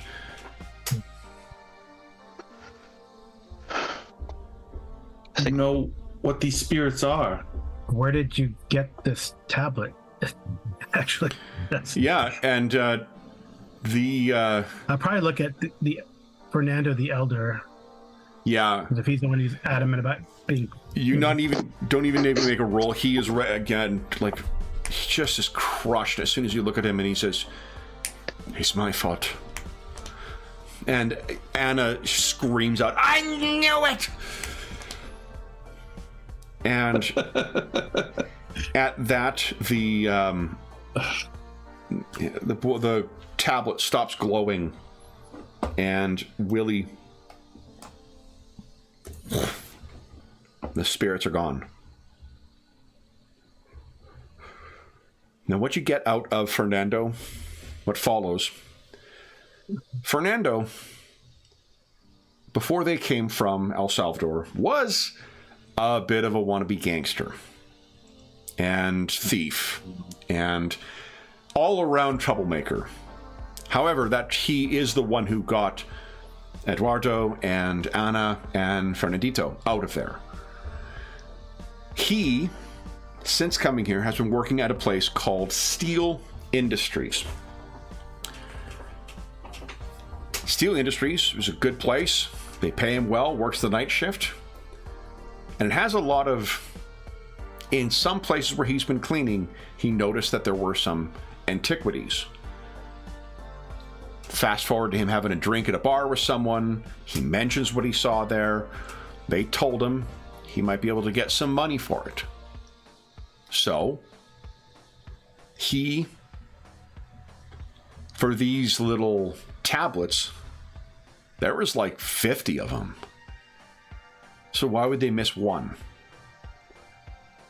He took the one, and it seems that Fernandito found it, because he loves going through his uncle's stuff. He always has candy in for him. And as soon as Fernando realized what happened, he couldn't tell, even though he didn't want anything to happen to Fernandito, he couldn't tell them, because if work finds out, they're going to call the cops and they're going to realize they're all illegals.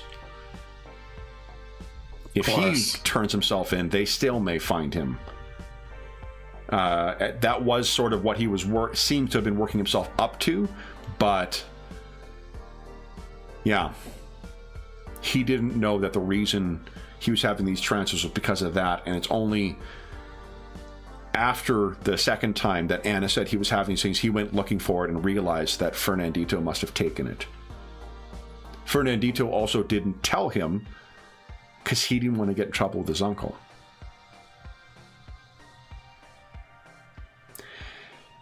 Right. If this place, Steel Industries, Dr. Miller, had the full... If there are 50 of them then, they may have the complete set of the Arcana of Akkad, which means they may have the first words ever put in or ever fixed by the human race.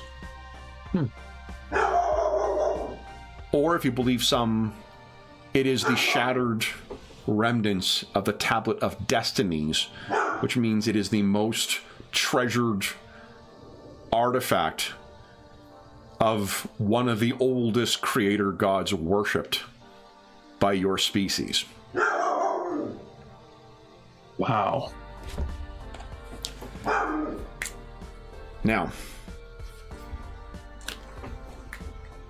that is when, Dr. Miller, you hear that toning once again. Mm-hmm. We must speak. You have been called to the court of the Dukes of Benthos. Okay. Now, I kind of say, I have to go. I will see you guys back at the... Will you have Riley take you there? Mm-hmm. Talk about it very quickly. First off, for your characters all in the scene here, having heard all that information, having learned what you have, what do all of you make of that? Do these people have all of these tablets? Steel Industries? Yeah. Yep. Interesting. We have to find out about Steel Industries, what they're all about. I'm sure there's some sort of covert government off-the-books operation. Riley's got a contact who could easily track that information down. Yep. You also could do some record I need searches. to do research. Yeah, I need to do some research on what that prophecy, that I probably suspect that's what it is. Yeah. That prophecy means. You could do that. And how it relates to these tablets of destiny. Saunders actually could help with that. He may not look like it, but he is an able research assistant. Okay. Rebecca could certainly tap into her resources. While her publisher may not be terribly respected, she is. So she can tap into some current affairs issues. What about you, Willie?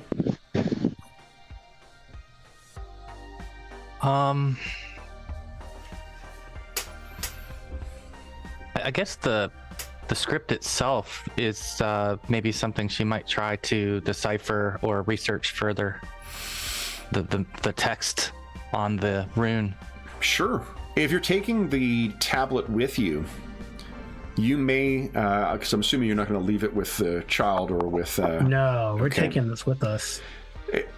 Willie, I'm sure they'll come looking for it. You may, in fact, try and contact this thing. It's pretty fucking dangerous because it is perhaps the oldest significant magical artifact of the human race. But if even at a passing connection you were able to contact 4 spirits seemingly connected, Willie, do you think those spirits were connected to the boy or to the artifact? To the artifact, I believe, but Yeah, but sure is curious to know more. Okay. the boy maybe has some sort of psychic potential powers, right? He Maybe the same come gifts across- as you do. He didn't seem to come across that way to me when I first examined him, but it's entirely possible still. So then, The artifact certainly spoke through the boy. Yes, Yeah. that's true. It did. Oh, I guess Riley should probably, if they're going to come looking for this thing, probably use the Steel Corporation. I don't know if we have like a security at Joe's, but whatever you guys think is reasonable for your characters, I'm fine with that. maybe And that Riley is can definitely not a get that going. that is definitely a prudent thing to do. I'm typically your security. Well, I know you're like bodyguard security, but like location, you're not going to be carrying this tablet around like Moses, are you? No. The tablet's only like yay big too. They're very small little things, but Yeah, I think Willie's better to carry that. yeah, she could carry it, and then I think to appease the doctor's concerns, she'll try to keep hunkered down at John's with it until we know more. okay. Oh, maybe the poltergeist might. Can we connect with the poltergeist? Maybe Yeah, it might with know John, something, absolutely. too. Yeah, maybe John might know something. Maybe they got like a network in the afterworld. John could facilitate as a spiritual, like a ghostly translator, perhaps. Yeah, it's possible. John, make him. They say show don't tell, so like the idea of John writing out the answers that you're posing these spirits in pancake batter is that's great. pretty fucking cool. But... Yeah, maybe John find some dormice. So then, guys, we are already at our mid-session break. So why don't we take our mid-session break, and then we'll come back and see what the results of your study has yielded. So then, for those listening at home, we'll be back momentarily.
All right.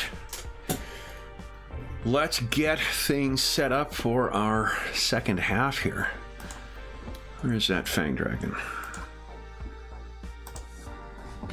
Let's see.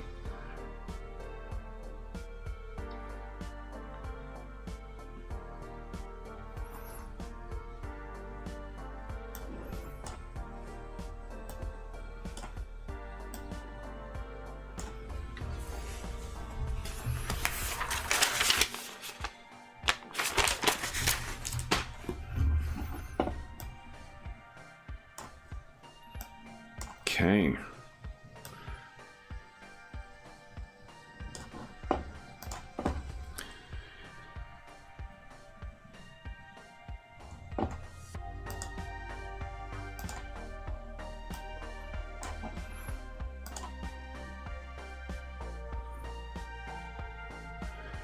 I swear my reference folder for this adventure is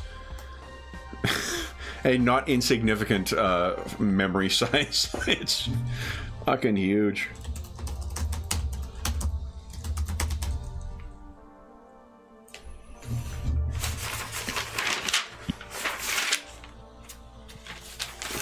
Something about role playing in the 80s. I think that's necessary.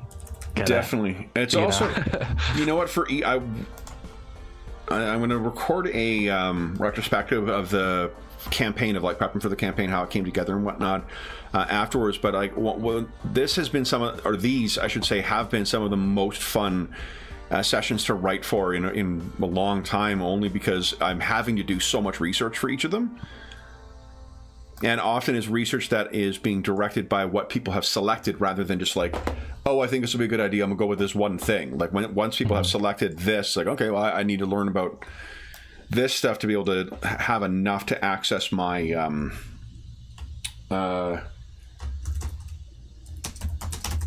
be able to write, convincingly about the setting and talk about it as stuff comes up in the course of the session. So it's been really, really fun. Okay.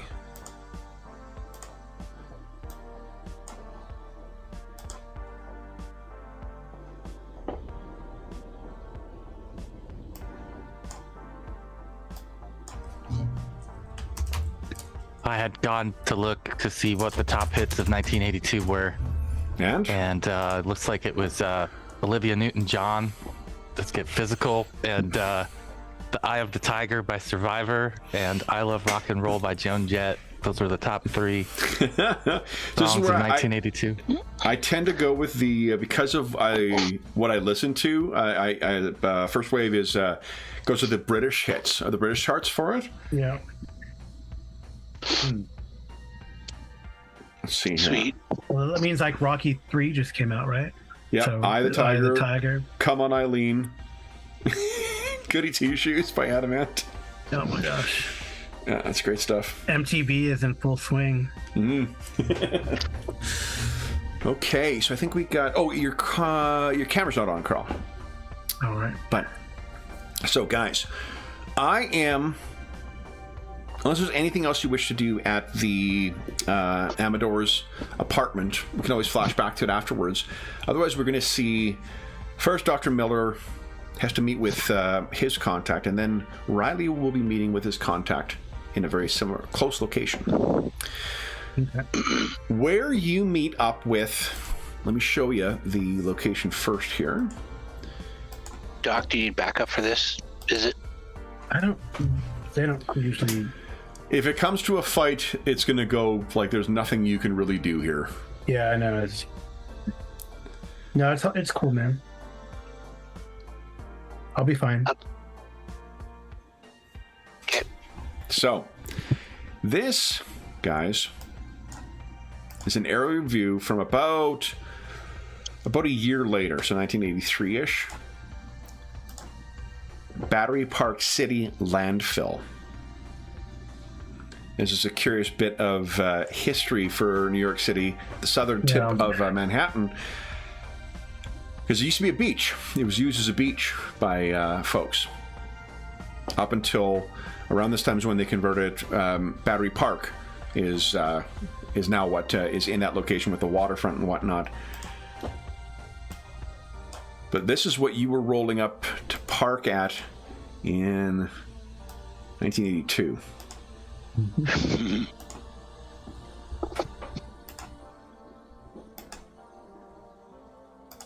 Wow. I need to go to the waterfront, correct? You do. The water. Lovely. As you do, you know that you will be passing through effectively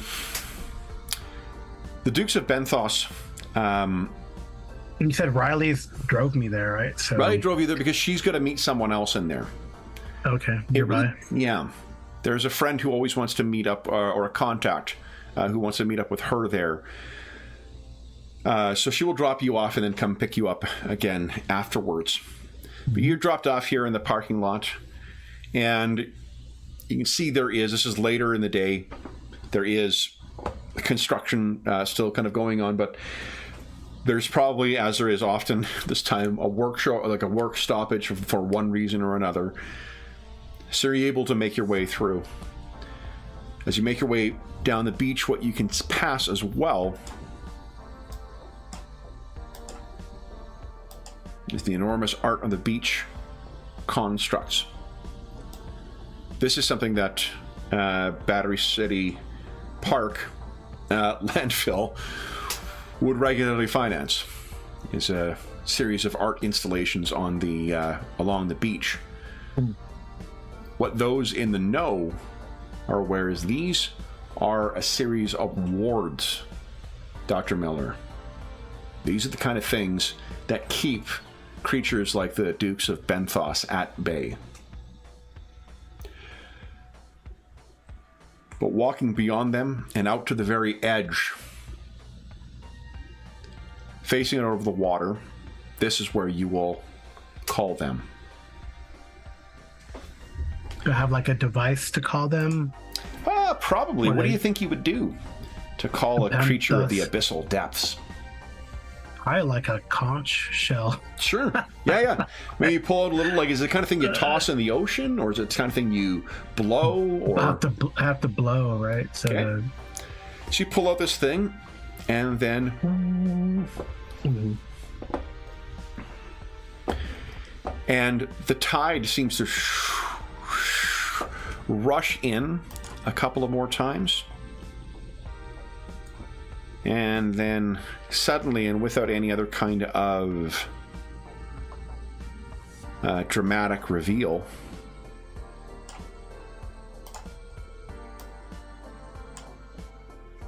one of the Dukes of Benthos stands before you, almost floating atop the water.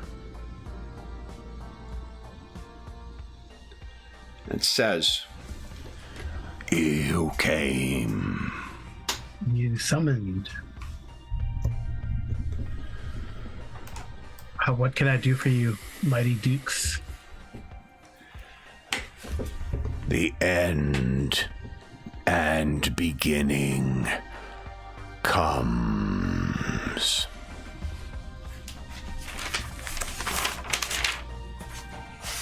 Does it relate to these tablets of destiny? Yes.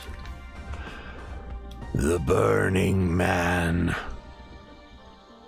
will cross, and the beginning becomes the end, becomes the beginning.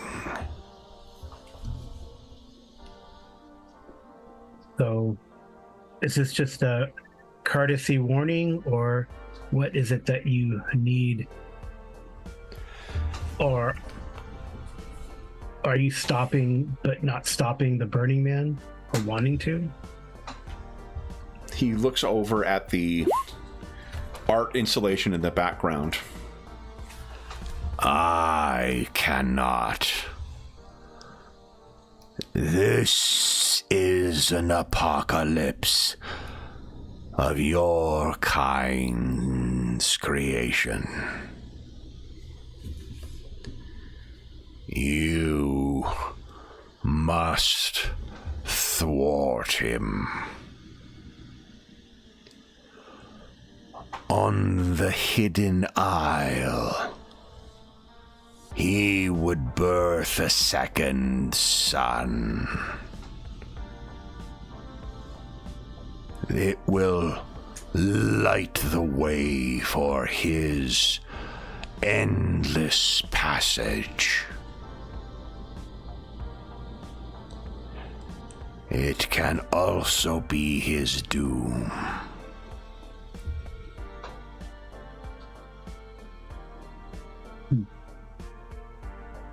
Where is this secret island? Far from here, hidden from your kind. But he has planned, he has executed his scheme, and he will do it again. You must close the loop. His beginning must be his end, must be his beginning.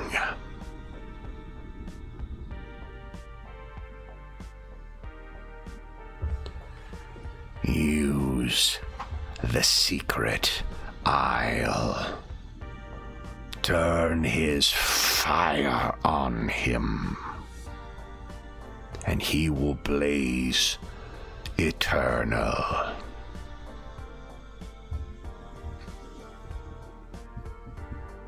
This is usually the kind of advice these types of things give, where... Yeah. What the fuck does this mean? What you can tell, for it to approach you like this, it's got to be shitting itself, relatively speaking. One of the things that you know, while there are these eternal creatures that are out here too, mankind can work incredibly powerful magics, and a lot of these things can be bound by them as well. You still don't know what the hell he's talking about, necessarily, but there's probably some useful information in somewhere in what he said. And they thought it important enough for them to offer it to you without cost.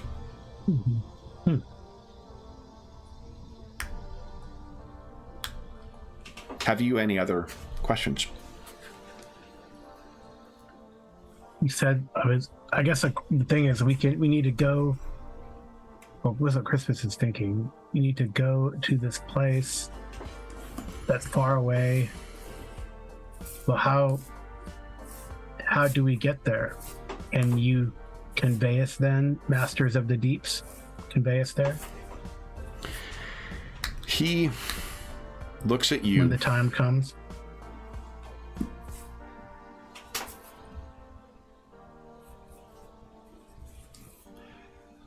You will close the loop,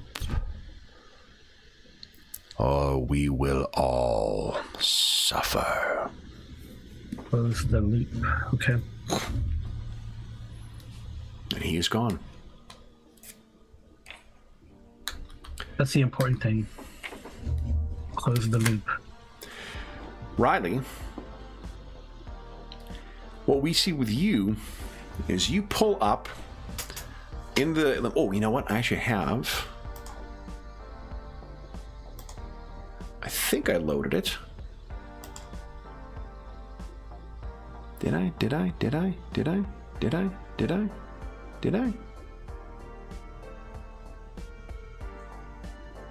It's not that one.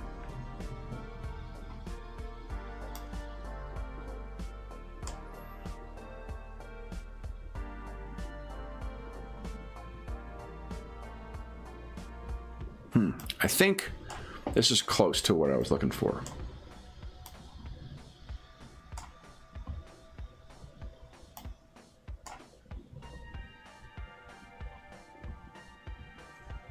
Yeah, let's use this one instead. you are pulling up, Riley, to a place called the Lebanon Cafe. And you're pulling up there because you are meeting a contact of yours whose name is Khalil Rehani.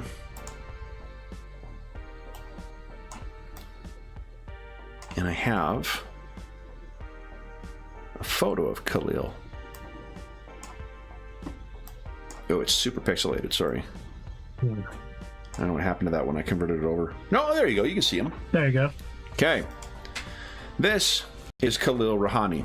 He is a Lebanese kind of, all-around artist, musician, and whatnot. What some people don't know is that he's also a spy. He has some great fucking information for you. So he's always a good one to hit up. What do you think your relationship with Khalil is? Is it a friendly one? Is it a is it a strictly transactional one? Ex-boyfriend? I think it'd be friendly. I think we'd have met somewhere. One of his contacts. I was going out with one of his contacts, and just over time we've passed business one way and the other. He's helped me get hold of some sort of technology and stuff that you wouldn't normally be able to find. It's just a good relationship with sharing contacts, information, and just things that probably are not strictly legal all the time. For the one thing you guys would think, like, Riley is probably in her, like, mid-20s, maybe a little bit later, but she has a fucking story about every fucking country that you can mention. You don't know how she's managed to fit all of that into her young life, but she will always be like, oh, yeah, no, you know what? If you're in, Jerusalem, just head down to the street and go to, there's a great little kiosk on, whatever street, or, oh, you're in Phuket. No, I know a guy in Phuket who has he can sort you out with a rental car, no problem. Yeah. So you walk in and he has maybe 2 coffees waiting for you. And, Riri? Long time. Good to see you. Hey, you too. You gonna sit down? Yeah. Pull up a chair. Okay. Oh, boy. When's the last time I saw you? It's got to be a few months now. Are you still seeing... No? That's old history. There's been 2 since then. Well, good to see you keeping busy. He sips on the coffee. How do you like this place? It suffices. You wouldn't know to look at. And this is just... Actually, you're not far away from where Crispus is. Did you know that this neighborhood used to be called Little Syria? I didn't. In the late 19th century, when Syrian and Lebanese immigrants came, this is where they came. Best bakers to be found in Manhattan.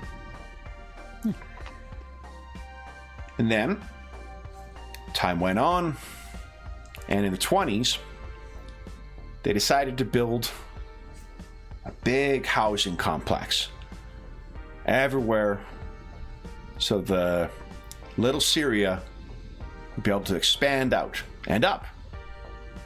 But when they start digging, they forgot that this city's been around for 300 years. And what they found was 40 feet of old bulkheads and docks and ships sunk that nobody remembered.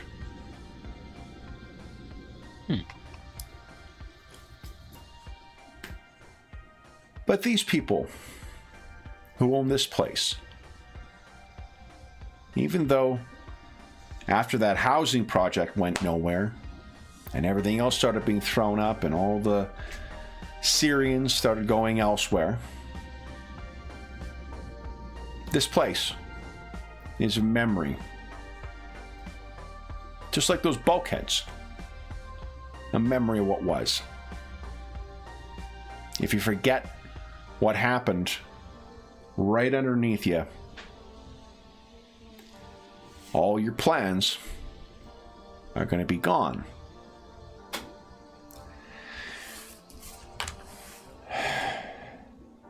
You asked me to look into this steel industrial, right? That's it. Steel Industrial is a subsidiary of another company called Stahl SA, based out of Argentina.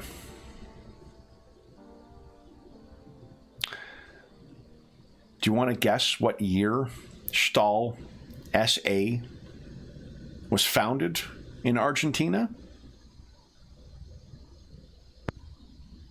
300 years ago?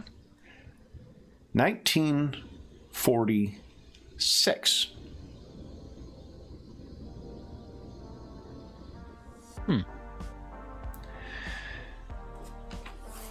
Stahl, it seems, had a board made up of a lot of displaced industrialists of German and Austrian persuasion who suddenly found themselves in Argentina in 1946. They already had a great deal of industrial expertise, having mass mobilized the nation less than a decade before that.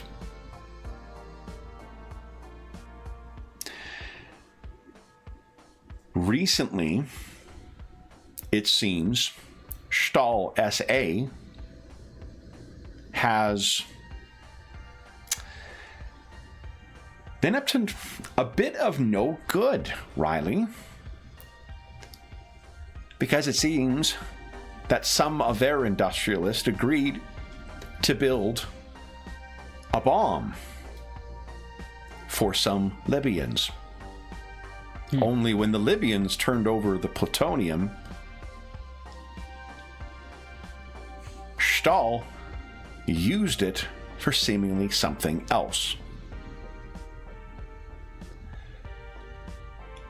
So, Stahl has stolen Libyan plutonium that they were supposed to make a bomb with, and somehow that German by way of Argentina company is active here. And Riley, I don't know what their interest is. They custom redesigned their office building to fit some of the most bizarre specifications that I've ever seen. The kind of thing you're going to need a genius engineer to be able to explain. He lays out blueprints that he'd had sitting next to him.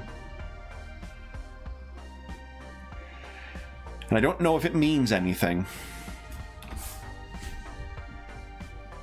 but they have been, of late, transferring assets to a place called Bermea.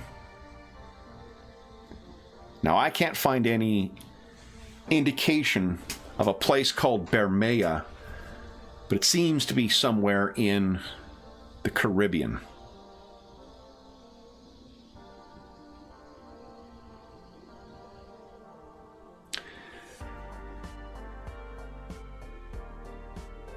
So, Riley,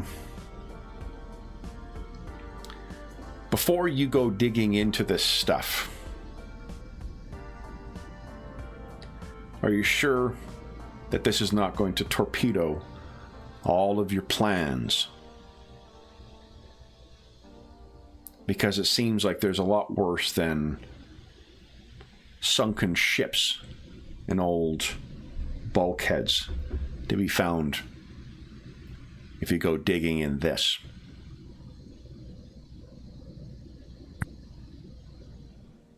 And you got no idea what they're making.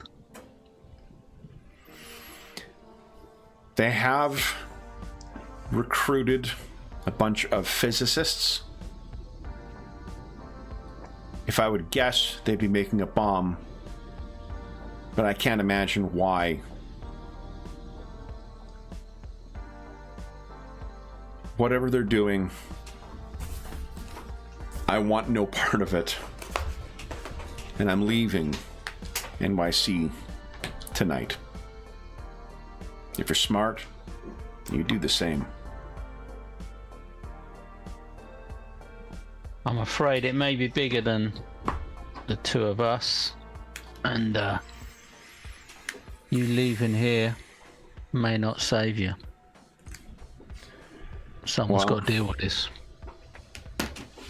What's it that your people say? God loves a trier.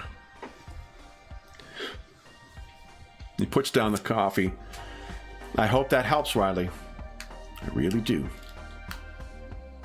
And I do, for both of our sakes.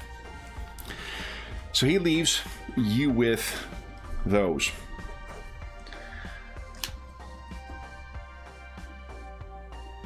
Next up will be research. So, first off, Riley, when you come driving up, Khalil, you see, calls a taxi, and he actually wasn't lying because he had a suitcase with him. He genuinely seems to be leaving NYC right now. So when you come rolling up to pick up Dr. Miller, is there a lot of chatter between the two of you in the car before you get back to the office, or are you both sort of thinking about what you just heard? Oh no, I'll be spilling everything that I've been told because I'm looking for brains. So Miller says, "Oh, an island, secret island, hidden island." You can give us how we getting there, Dr. Miller. You can give us a history check. Yeah, if you like. I don't have a history on Do you here. have knowledge history? Oh, knowledge history. Okay. Yeah. Sorry. Just saying. Yeah, everything data behind that name, knowledge. Do I need a? I think a 20 is probably minimum what you'd want to go for. Do you want to try? I'll spend. Oh yeah. Action point. You got it. Yep.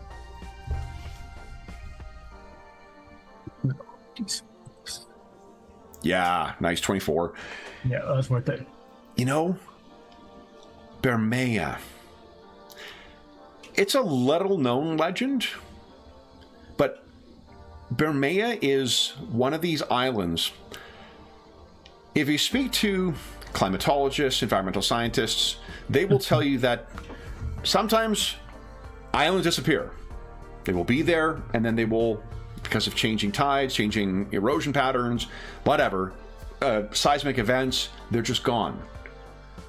But what you know is that when the Spanish first came to the Caribbean in the 15th century, they located an island called Bermea, and they described it. It apparently had structures on it, so people lived there. But then, by the time that the kind of golden age of piracy rolled around, there was no sign of Bermea, and it became a legend.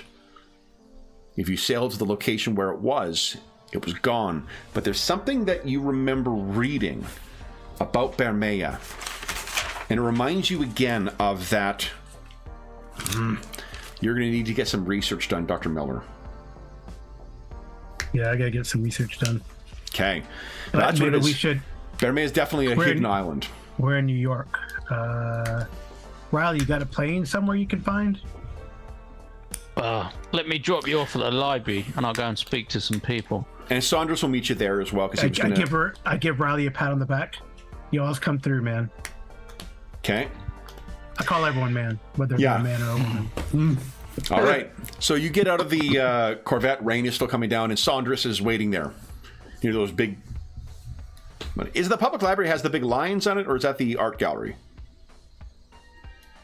It's the library, isn't it? That's like one of the things we see at the opening of Ghostbusters. Is those big lions, I think. So you head in for research. Willie and Ms. Ramus, what would you guys like to look into? Yep. Patience and fortitude, they're called, apparently. Oh, nice. Yep. Rebecca, anything specifically you wish to look into, or? Yeah, that's what I'm trying to decide.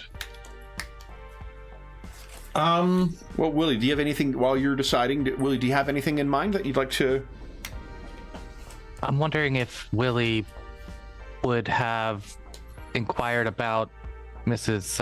Applebaum's husband's employment, just out of kind of passing curiosity, if that's something that... he was a bus driver. Oh, okay. Just wondering if he was tied back to this somehow, and that was part of his sickness or something. So, I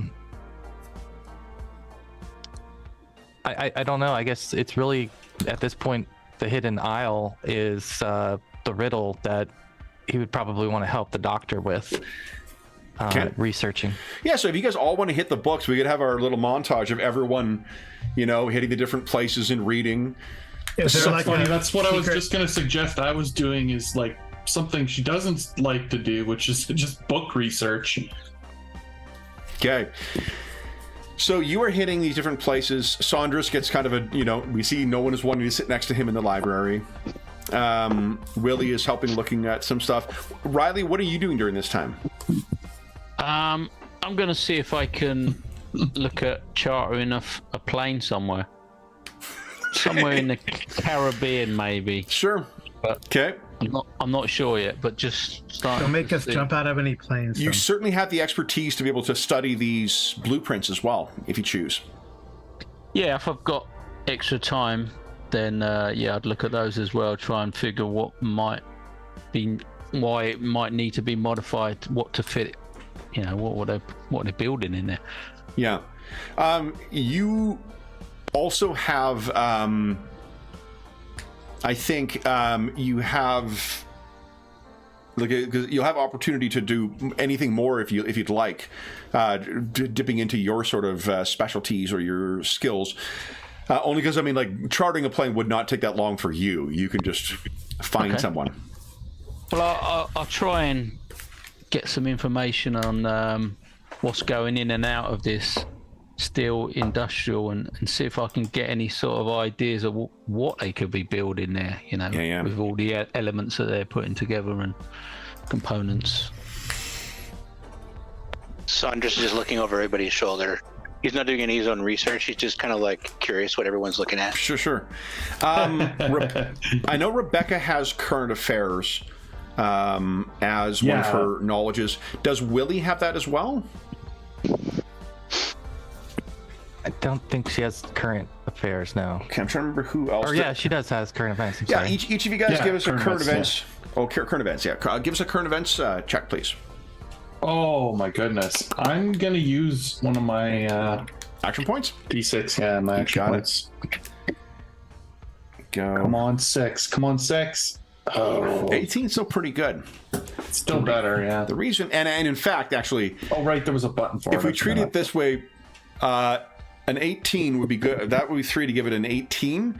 And then if Willie is assisting you with that, she only needs a DC 10. That makes it a 20. Nice. So the curious thing is, as you guys are conducting your research, what you find, Rebecca, is that you are needing to access, there are some tomes that specifically Dr. Miller's research and Saunders' research are taking him in the direction of the something called the Marshall Family Trust. Books that are held in there. You're able to get access either between your charm or Willie's psychic whammy or just Miller's credentials. But as you guys are researching all this stuff, there's something very interesting that is coming together. And before we share what the results of your research are, Saunders, since the way that you have been describing things, you're looking over people's shoulders as they go, and there is a book open while Dr. Miller is working on something. It is a book, from what else is described in there, it is a book about 19th century Chinese history. And the reason it is of interest, it is open and there is a photograph in there. And Saunders, you've seen this face before.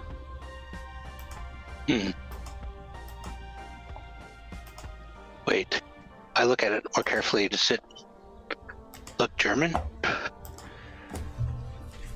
You have studied that photograph, although the photograph you have seen is one of a man of the exact same age wearing the black and silver of the SS, specifically part of the Anna Nerva, the ancestry unit. So this, however, is a photograph of someone named Gerhard Engelmann, who's said to be a German explorer, occultist, and industrialist. So Saunders, tell us what it's like when you see a picture of the man who killed your father. I think initially it's just frozen. And maybe Dr. Miller goes to turn the page and goes, "No!" And he just kind of stares at the picture for a couple more seconds. He's like, "I know that man. That man killed my father." And then he's trying to figure out how this is all connected. Why is he resurfacing now? Dr. Miller, what is this man working on? He was in the SS. He explorer, and He works for like Steel Corporation. Is that? So if you say no, what you're looking at is a history of the period shortly before. It's like a pre-Boxer Rebellion China. This is a guy from like the 1870s. No. The man who, if that he would have had to have been, even Right. being generous, look at this face, like Hundreds. if he was even, let's say you live life hard in the 1870s, if he's in his 40s, it still puts him at 110 by the time the Second World War kicks off. Yeah. But you are absolutely certain, Saunders, this is the man who killed your father. Gerhard Engelmann.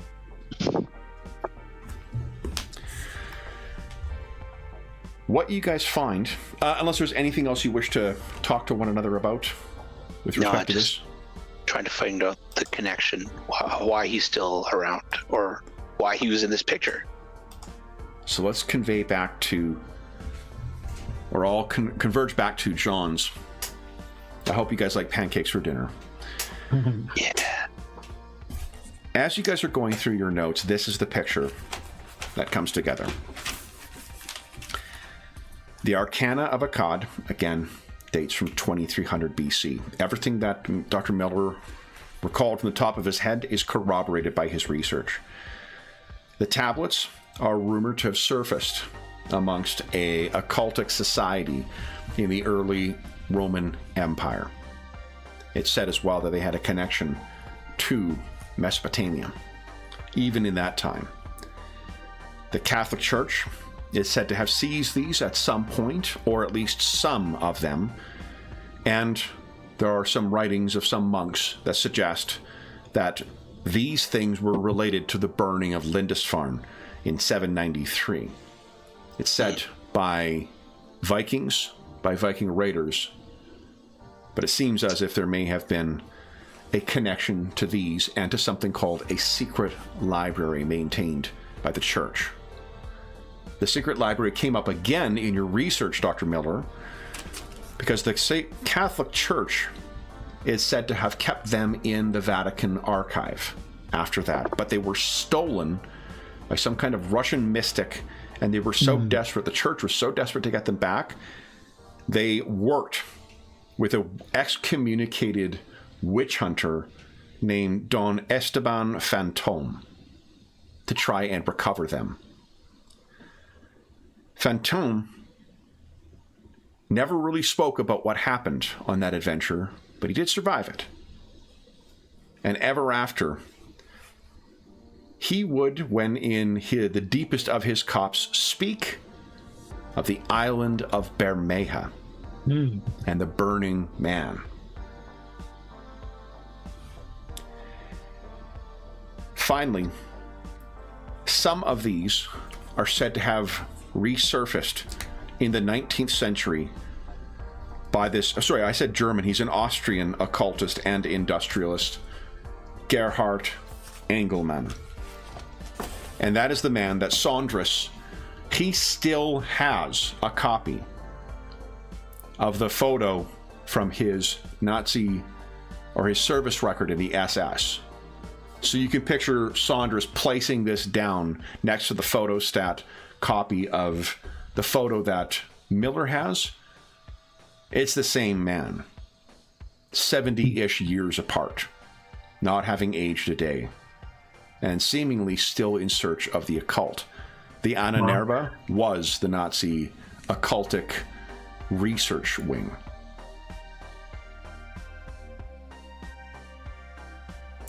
Rebecca,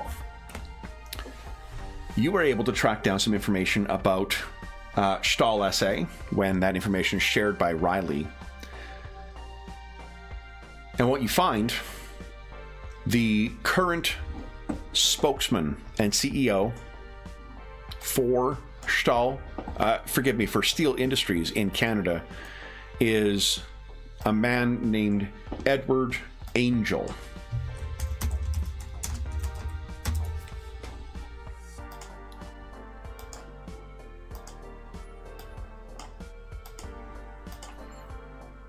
Those of you who speak German would know Engelmann is Angel Man.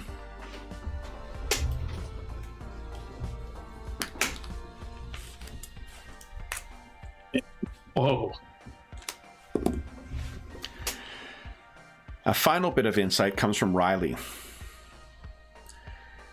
Khalil was not wrong about the unusual nature of this.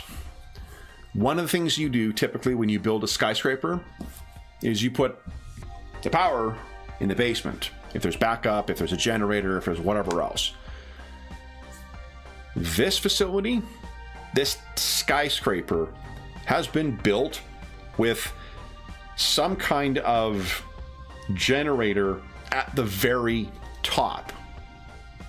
And further, the structure of this thing is almost designed, it's the opposite way. You would never want to be designing a building to try and help with conductivity, static electricity or whatever else, or having a lightning hit and go down.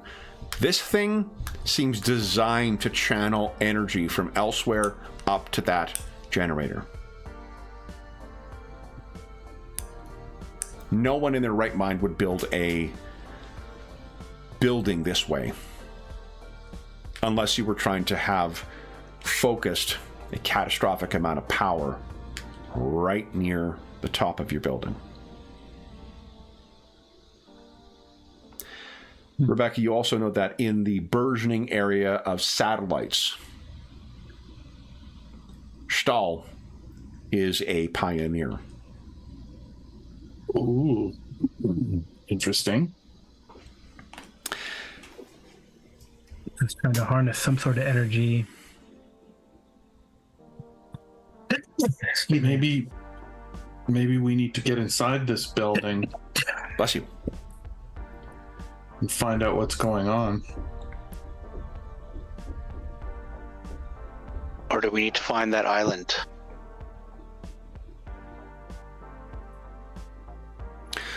Whitley, where are you keeping the tablet?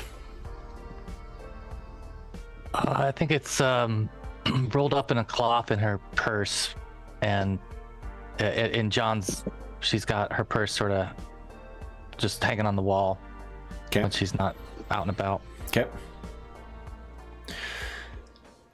Have you guys any questions of each other about what you've found in your research? Yeah, so I guess our choices are we going to check out this place or just go straight to Baramea? I was going to say, would I be able to find anyone that worked inside Steel Industrial, whether it be a cleaner, security? You can try, yeah, absolutely.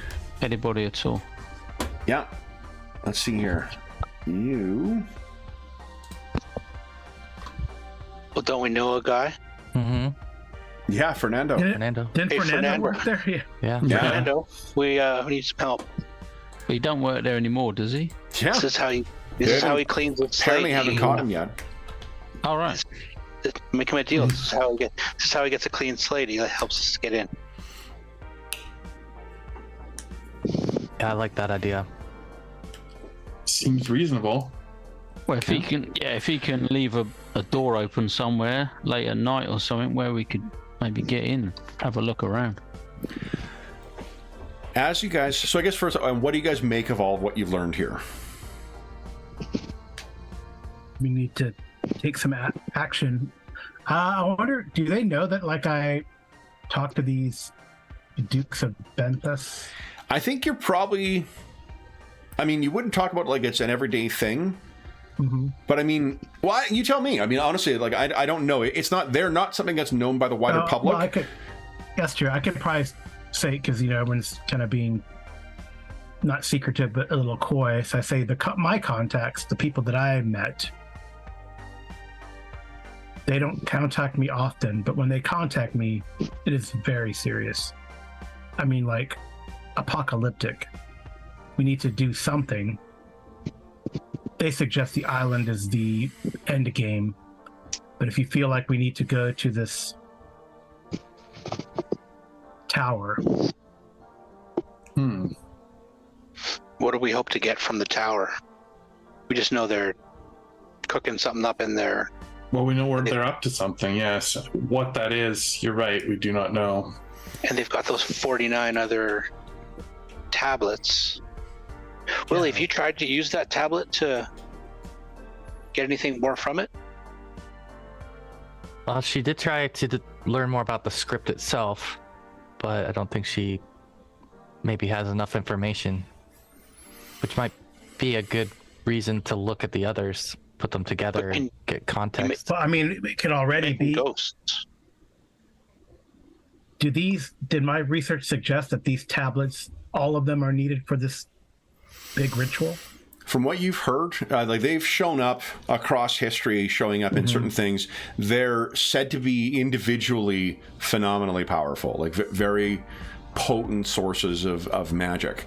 It's the oldest writing by humans on the planet. Those first words are very, very powerful, even just on their own. Taken together, it's said that if it is indeed this thing, that both Tiamat and Enlil, their vast knowledge, the Chaos Dragon and the creator and embodiment of the universe, it came from this Tablet of Destinies. So God knows what one... You have not found anywhere in the record of one single party having all of them, ever. Maybe we don't want to bring them together then. I was going to say, has there been any sort of outcry from the company that it's gone missing, this tablet? Does Fernandez, he took it. Has he been back there since? Has there been like massive security presence? And doesn't seem he's called yet. Maybe you could always call the Amadors.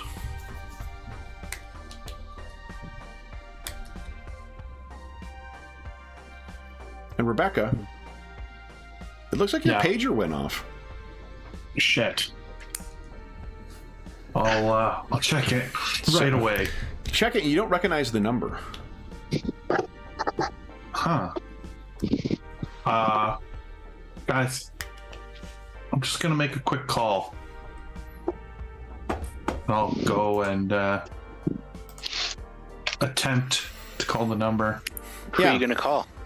Yeah, who are you gonna call?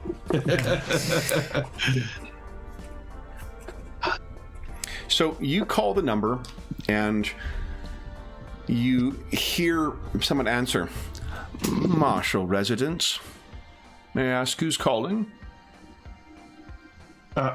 Yes, this is Rebecca Ramis. I was paged from this number. Hold, please, for Evan Marshall. You're put on hold. And then a few minutes pass, and a man's voice answers. Hello. Hello. Mrs. Ramis, is it? That's correct. Well, hello, Mrs. Ramis. My name is Evan Marshall. And Hello, Evan. You can give us a current events check. Yeah. Hey, did I give you guys the answer to that current events roll, or did I just talk a lot about the mechanics? I think you talked about the mechanics. Yeah, I think so. I didn't tell you. The Marshall family, what I was going to tell you before. Fortunately, you don't need to roll it. My own stupidity benefits you here. The Marshall family is one of these, like, crazy old, crazy moneyed New York families that no one knows about. They don't slap their names on a lot of fucking things. Oh, okay. Yeah. So when you're talking to Evan Marshall is apparently like the current head of the Marshall family. Interesting. I understand that you and your colleagues were accessing my family trust's collection. I certainly don't mind, and I don't want you to take this as me calling to give trouble.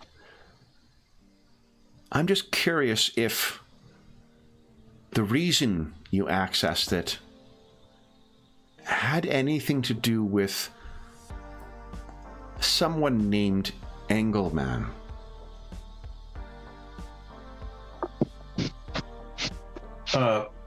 Yes, actually.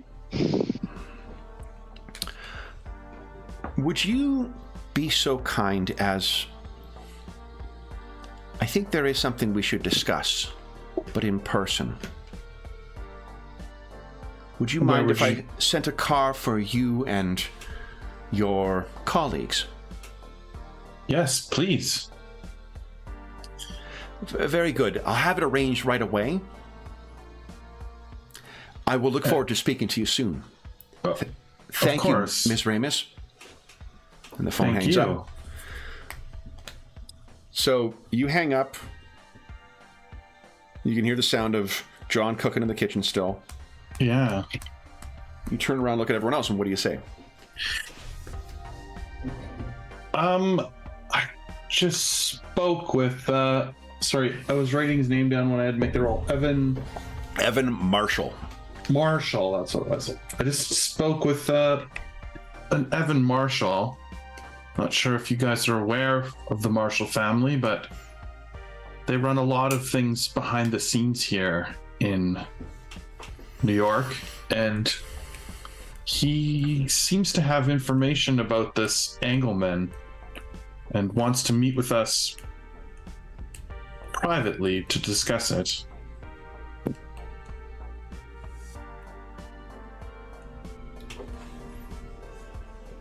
What kind of connection do they have to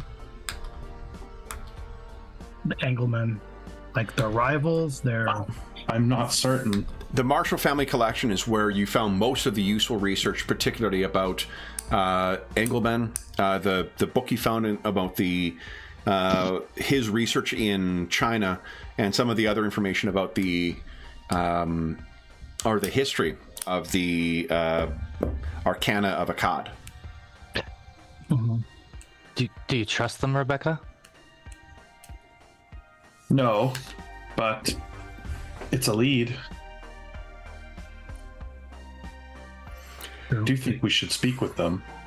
Knowledge is power, and they do sound powerful. Very. Do they say where or when? And what? Yes. So Sandra, it's the most fucked up. You just heard a car pull up. There's a big limousine out front, which in this neighborhood, you can imagine stands out. Yeah. Yeah. There's a limo. Yes. He was sending a car for us.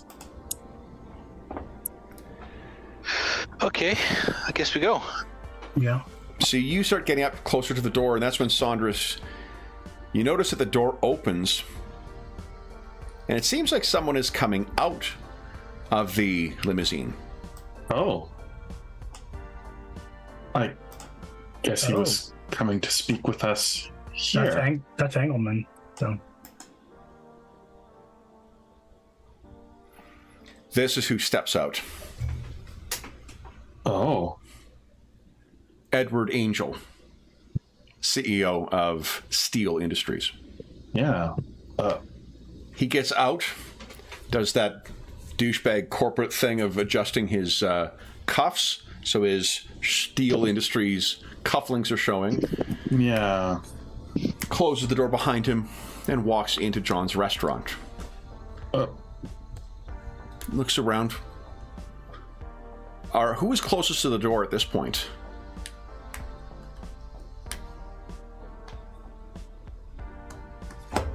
I don't know if any of us want to be near the door. I mean, she usually answers the door. Saunders noticed them, right? Yep. So, Like, Angel Man's here. Yes. so the door opens. He walks in, looks at you, Saunders, if you're the closest to the door. Are you who I see about getting a seat? Depends on what you want a seat for.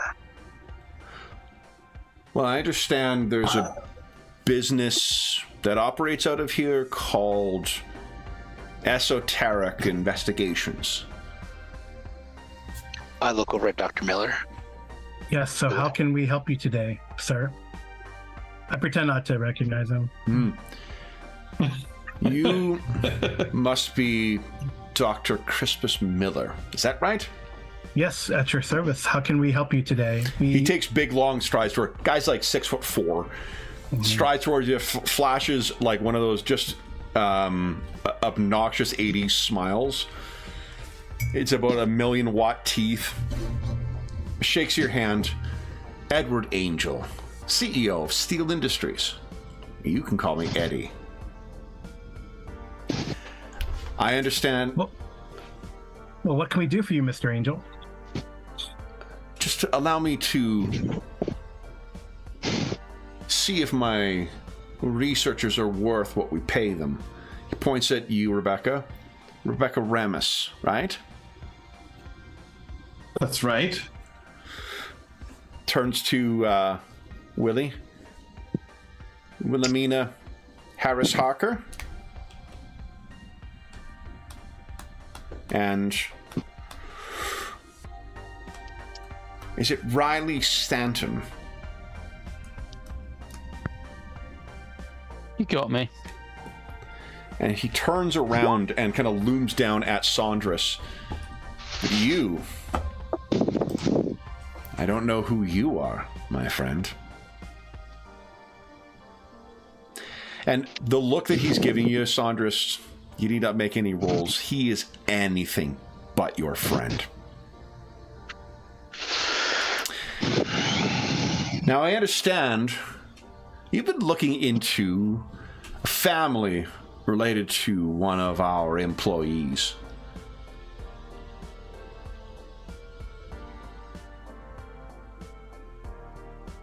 And you can see he's Yes, studying your faces to see if there's a reaction. Yes, are you going to be? We do, we do these esoteric investigations. We usually charge for services. I know this family is of little means, but if you're sponsoring them, we're more than happy to take your donation.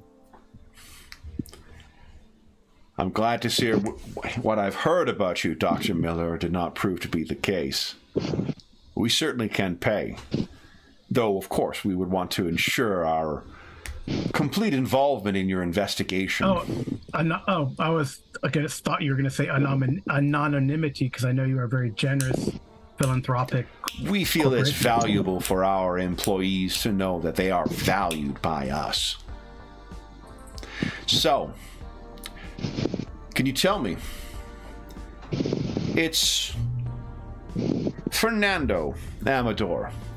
Is that the employee that you've been looking into? Is that right?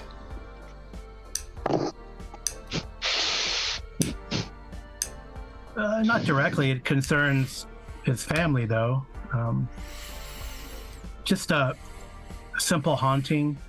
They have a long history of hauntings through the Caribbean and up through their family.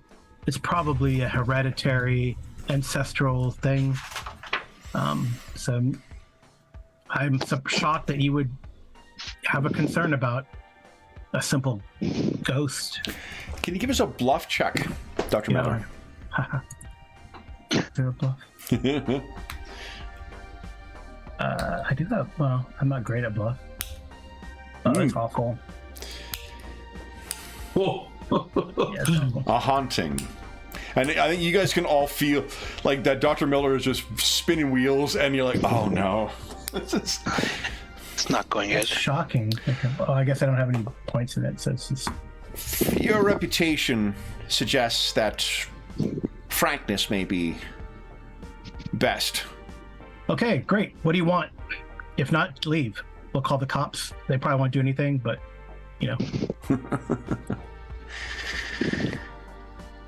Engelman. Oh, you say Engelman? Fernando Amador. Do you say Engelman, Dave? Yeah. Yeah, Or Saunders just says Engelman. Oh, you say Engelman. He twitches. He turns around. He looks at you. And you see he's just staring at you. I'm staring right back. And Yeah. I've been trying to sense motive on him Yeah, go ahead. he's Okay. talking. I just did. Yeah, so he turns around, and what he says to you in Latvian, there you are. Fernando Amador took something from his employer, and we'll have it returned. They seem like a lovely family. It would be ever so bad if something happened to them. He looks back. Unless they gave it to you. I Can say everyone that's give us poor a form bluff for a very, check, very please? rich man to... A what? Bluff? A bluff check. Bluff, yeah. Nice, Willie! Oh, that's awesome! Hell yes! Nice. Wow. Beautiful. Pretty good. So Rebecca's not giving away the game. Oof. But here, with a 30, Willie, you can see this guy's looking around to try and figure out like where people's eyes are going, or to sit. He just wants to see someone flinch and be like, to know it's in your fucking purse. But with a 30, what do you do to redirect him? Oh, you're muted, Jamie. Sorry. Yeah, there we go. When he first came in, she had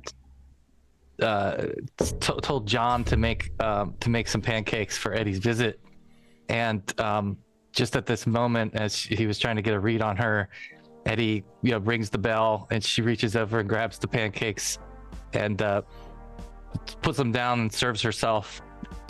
Basically, and just is like not giving him anything to key off of, as far as she has no idea. If what I he's might talking add about. something, she says, "Oh, how rude!"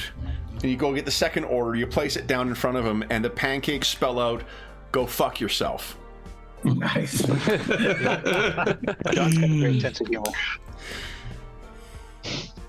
He looks up at you. I'm so disappointed in you.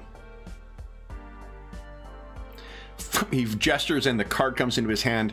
He slaps it down on the table as if it's an aggressive move. When you come to your senses, call. And he steps out and he says, as he's leaving in Latvian, I'll be seeing you, soldier. And he throws the door open, piles into the limousine, and the limousine drives off very quickly. Would everyone give us a spot check, please? Spot check. Nice. No, it's not bad.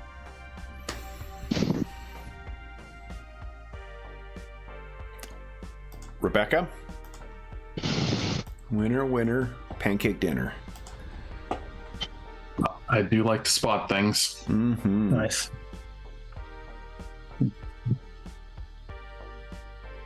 What you see, as Eddie Angel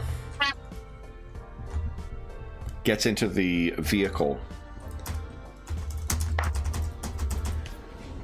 for a briefest of seconds, you can see sitting in the back of the limousine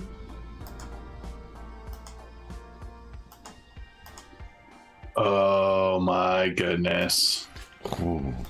The limousine pulls away, and if you do run after it, you run up in time to see a second limousine pull up. And driver gets out and says, chauffeur service to the Marshall residence.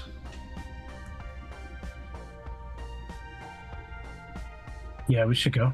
Yes. I just grabbed my purse. Okay, yeah, Willie. Grab my sword. Well, that's good. Well, good. I thought that the Marshall family had betrayed us or something, but okay. No, just unfortunate timing. So, you guys are brought to the very nicest of neighborhoods here, and you are shown into the building where the Marshall residents the Marshalls have had their residence for years and years and years, and you are brought up to their penthouse. This is actually not that nice of a place. I should have looked more closely at the thing, but this will give you an idea of what level of ostentatious wealth you're seeing, on the 100 and whateverth floor of this building. Oh, wow.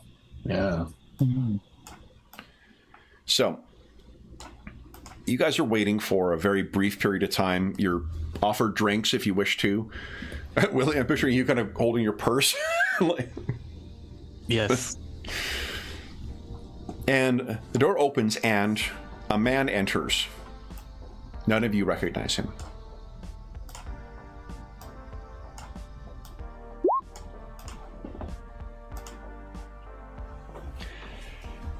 He walks Judge in Parker. and looks over at you all. Oh, hello. And points at you, Rebecca. You must be Ms. Ramus. Yes, miss. Thank you. I'm Evan Marshall. I'm very pleased to meet you. Please, if you would provide introductions, Of course. This is Dr. Miller. This is Saunders. Dr. Miller? Mr. Marshall. Yeah, please call me Evan. This is Miss Harris Parker and Miss Stanton. And Miss Stanton, pleased to meet you all. Thank you so much for... I feel that if I am correct in what has prompted your inquiry into my family's vault, that we have not much time. And as such, I would prefer to skip any dancing around and simply get to the matter at hand. Engelman. Yes, he visited us right before you arrived. And you can hear from the hallway someone says, "What?" And another man walks in. And he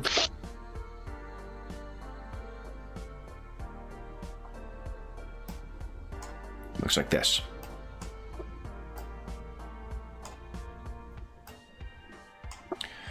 And as he walks in, Evan says, "So forgive my...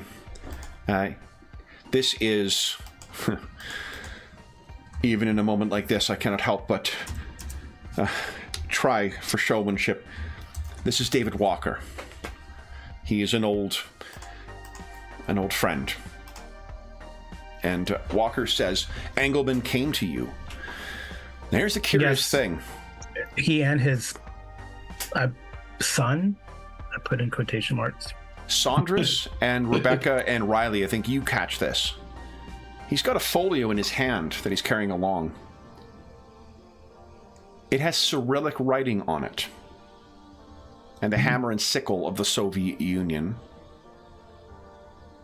And you think you see the letters KGB. He walks in and says, "He's here." If by here you mean here in the city, yes. He looks at Evan and says, "We have no time then." And he says, "Sit down. There is much to go through." Evan says, "I expect that you have learned much of Engelman's history and the tablets." Yes, I guess the question that I have not been able to figure out. Thank you for your allowing us to do research at the library in your special collection. But I have not been able to figure out if they need all the tablets or do they have enough?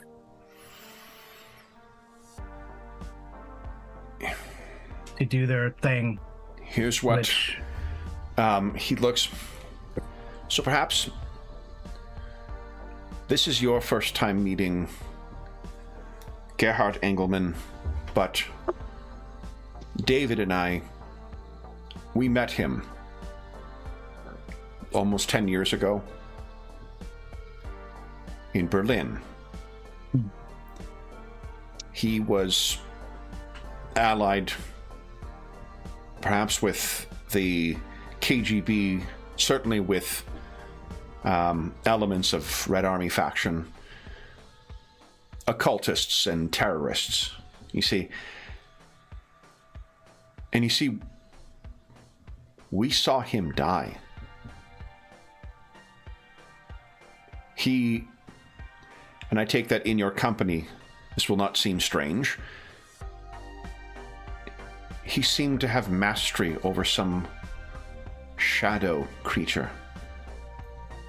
And it seemed a colleague of ours, in trying to free us, damaged what he used to control the creature, and it turned on him and seemingly consumed him. And David opens up the folder for this, and he slaps down, whack. It's a surveillance photo of the same man. He says, David says, "This is Engelman?"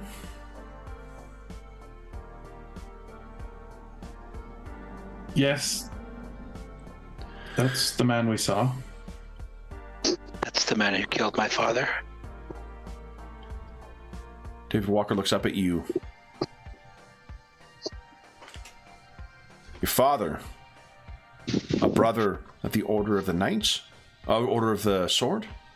Yes. How very curious that you are here now.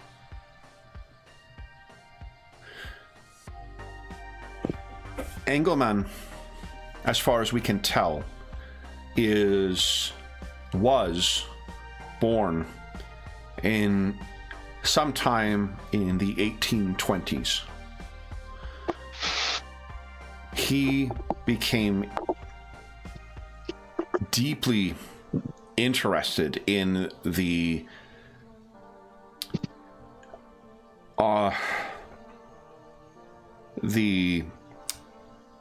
arcana of the Akkad, amongst other occultic devices, and because of successes as an industrialist, he was able to buy in for these. Since that time, he has involved himself in several matters occultic. He has kept some cults around him, devotees who promise power to him. It seems he believes that he is somehow linked to these tablets. That these things, he looks at them. Have you seen them? These tablets? I have. We have. It's said they cannot be damaged. We have not tried. Why would we destroy a precious artifact? And David Walker says, well, because he seems to believe that these are the gateway through which he will manifest an eternal Reich. As the Burning Man.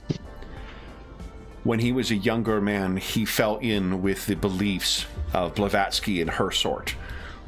He has a deep belief in time travel, in the rule of god kings in Hyperborea, and the power of the Vril to traverse them. Blavatsky believed that she could pull forward these spirits from Hyperborea.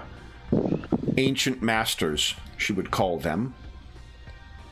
What Engelman believes is that he is those creatures. That by utilizing the tablets, he will cast himself back in time, bind himself to these things, and using the first written words, dictate the path of humanity.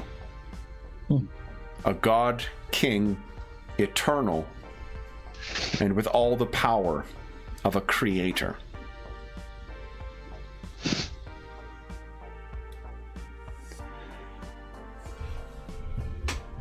It seems that he has been working towards this since at least the end of the Second World War. We thought him thwarted and his organization still active.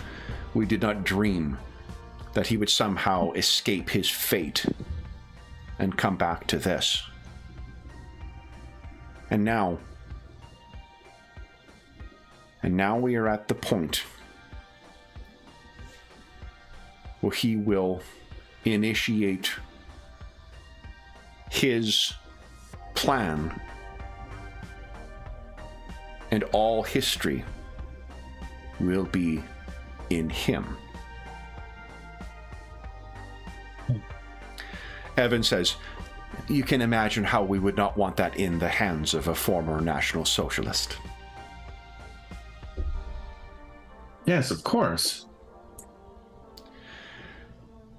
You said you had seen one. Do you have it? Walker says, looks over at you, Willie. Do you have one of them? Is that what he was looking for? I do, and it is. And she'll, with that, open her handbag and pull out the cloth-wrapped artifact. The two of them look at it, and they look at one another, and you can see there's a recognition of like, fuck, they've seen one before. Mm-hmm. And look down. Well, now we're faced with it, says Evan. So do you know how to destroy this thing? I don't. And we don't know how it was created. David Walker says, what we know is only from research that, and he looks over at Evan. Evan kind of nods his head like, tell them. The KGB Special Sciences Division has kept abreast of this. And David instantly has an American accent. He places it down. What we believe is using some form of satellite technology. He intends to use a device in New York transmitted by satellite and through the power of a nuclear detonation in a Caribbean island called, and one of you guys could maybe interrupt with, Bermea. Bermea. Yeah. Yeah. He looks precisely. That explains the power source on the top of their building. They look at one another. That's how he did it. So I wonder if the tablets are there or here. And The if rest- we were to go there and take the tablet, they would want to go there and recover it. David Walker says, this, and he gestures at the report, is beyond me. But from what I understand, and Riley, you may be, because this is your repertoire, you may have grabbed this thing and start flipping through it. They intend on using the nuke as an aperture, effectively, a breach. An island that appears and disappears, then struck with the most cataclysmic force to be found on the planet. That might kick up some unusual radiation through which something might be transmitted. And Hyperborea, for those who are not, a legendary first and lost civilization. A land of god kings. And think of that in one sentence, how terrifying and terrible that is. Someone you must both worship and obey, lest they unleash their unlimited power on you.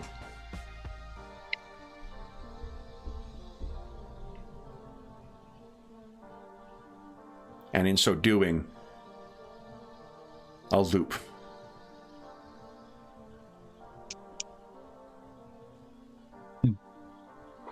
So,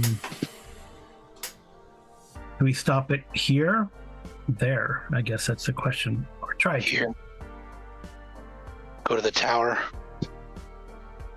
Maybe we can destroy the building. You know, isn't the American government going to not take kindly to a nuclear detonation in the Caribbean region, sir? David will say, what would they care if they are washed from history? And that's exactly why they would care, but You are Be too welcome late. to warn. I don't know if we have. Well, they don't even fund me, so No, and like the Evan says there may be some problem in that.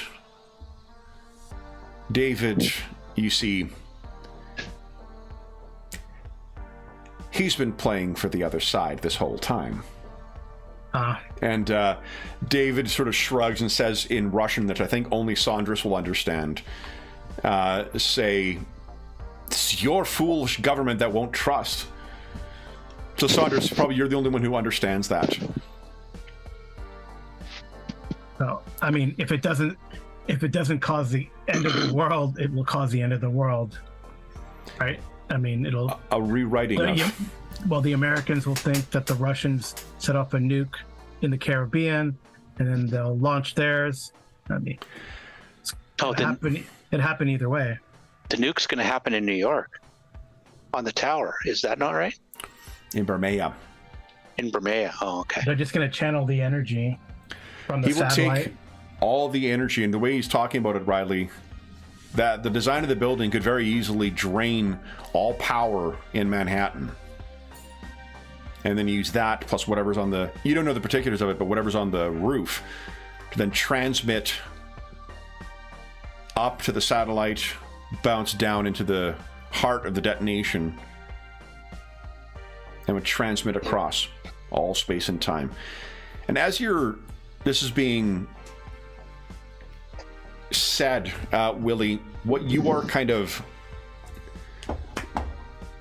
viewing out of the corner of your eye, and this is sort of like 80s horror film style, you don't really get a good view of it. But you look over one way, and then it's gone, and then it's in the corner of your eye, you look over, and it's gone. I think, Rebecca, maybe you see Willie, because you were the one who noticed this before. Yes. Do you see something? I sense the burning man. This is not good. Evan and David look at one another and say, "Oh, well, that's just not good." And that is when you hear a smashing sound. And that big window in the background there is shattered.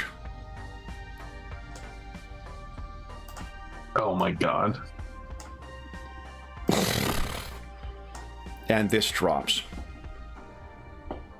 And bellows. I also hope that you guys appreciate that for our 80s set session, I went with something that looks like it's claymation. Yeah.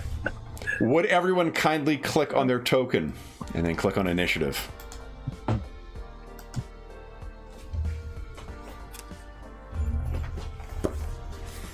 Yes. Should have. It's on the combat tab? Combat tab, yeah. Oh, there it is.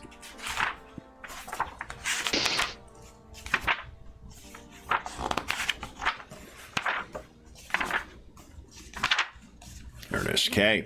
Nat 20 for Willie. Fuck yeah. Oh, that's awesome. You are really not going to believe this. Oh, I rolled a nat 20 for the creature. Oh my god. Wayne gets his TPK. Yeah. I love role-playing games. Oh my goodness. All right. But I still may lose to it. It comes down to the initiative bonus, and I have a +2. I have a 22 total. What'd you get, Willie? 22 total. What is my agility? My dexterity is 15. 14.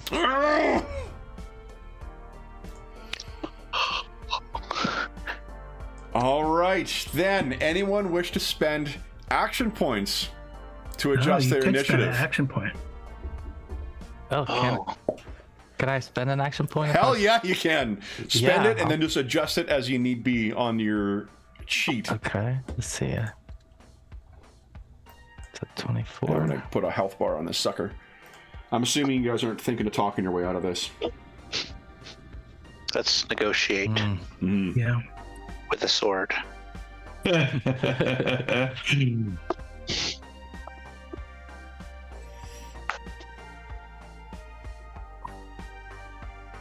Where? Oh, there it is. Okay. I wonder if this is a shadow creature. Most definitely a shadow creature. No, was that the same one or? Oh, no, it isn't. Sorry, a shadow creature in the sense of shadow, like what Saunders has abilities about. But no, it's not the shadow demon that they spoke of. This thing is most definitely flesh, blood, and claws. All right, so Willie's at a 24. Anyone else wish to try and... Rebecca could beat this thing with a 6? Yeah, you know what? It's getting late. Why don't I try? Come on, 6. Oh, No. Okay. for 21. All right. Then, Willie, you're up first. What are you doing? I think she's going to try a telepathic power. Okay. To whelm. Oh, nice. Okay. All right, so it's a will save, and DC for you is what? Is it 12 or 13 plus the level of the ability? It says in your character sheet. Let's see here. Where is that DC? Right, it's a 13 plus power level, yeah. Okay, so 10 plus. Boy, these are not easy to read stat blocks. I got a 14. That's at level 0, so it's just enough. So you try and reach out at this thing. It leaps across the room to you, Willie. Reaches that massive hand back. Fucking nat 20. Oh no. Oh. Snags the tablet. It now has the final tablet. Rebecca, what are you doing? I'm going to draw out my firearm. Okay. So that'll be a move equivalent. Okay, and then fire. Blast away. Here we go. Do you just click on weapon in this game, probably? Yeah. Yep. Holy go. shit. Nice. First shot. Nicely done. And it has no DR. Bursts open. And as his Very blood nice. hits the ground, it's acid. Oh. Interesting. Yes. Then it is Saunders' turn. Yeah. Sword out. Sanctified sword. Bringing it to bear Yeah. with a... I don't know how easy it is to hit, but I'm going to go with a 3-point power attack. Sounds good. Yeah, this thing's huge, too. That is a solid hit. So that is 23 points of damage as you carve into this thing. Would you give us a reflex save, please? Yep. You're going to avoid what's called a binding, named after Michael Bind. Attributes. Reflex.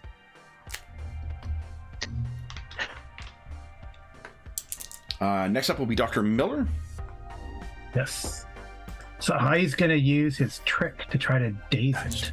Is that enough, or do I need to use a... That is enough. You would take only then 2 points of acid damage.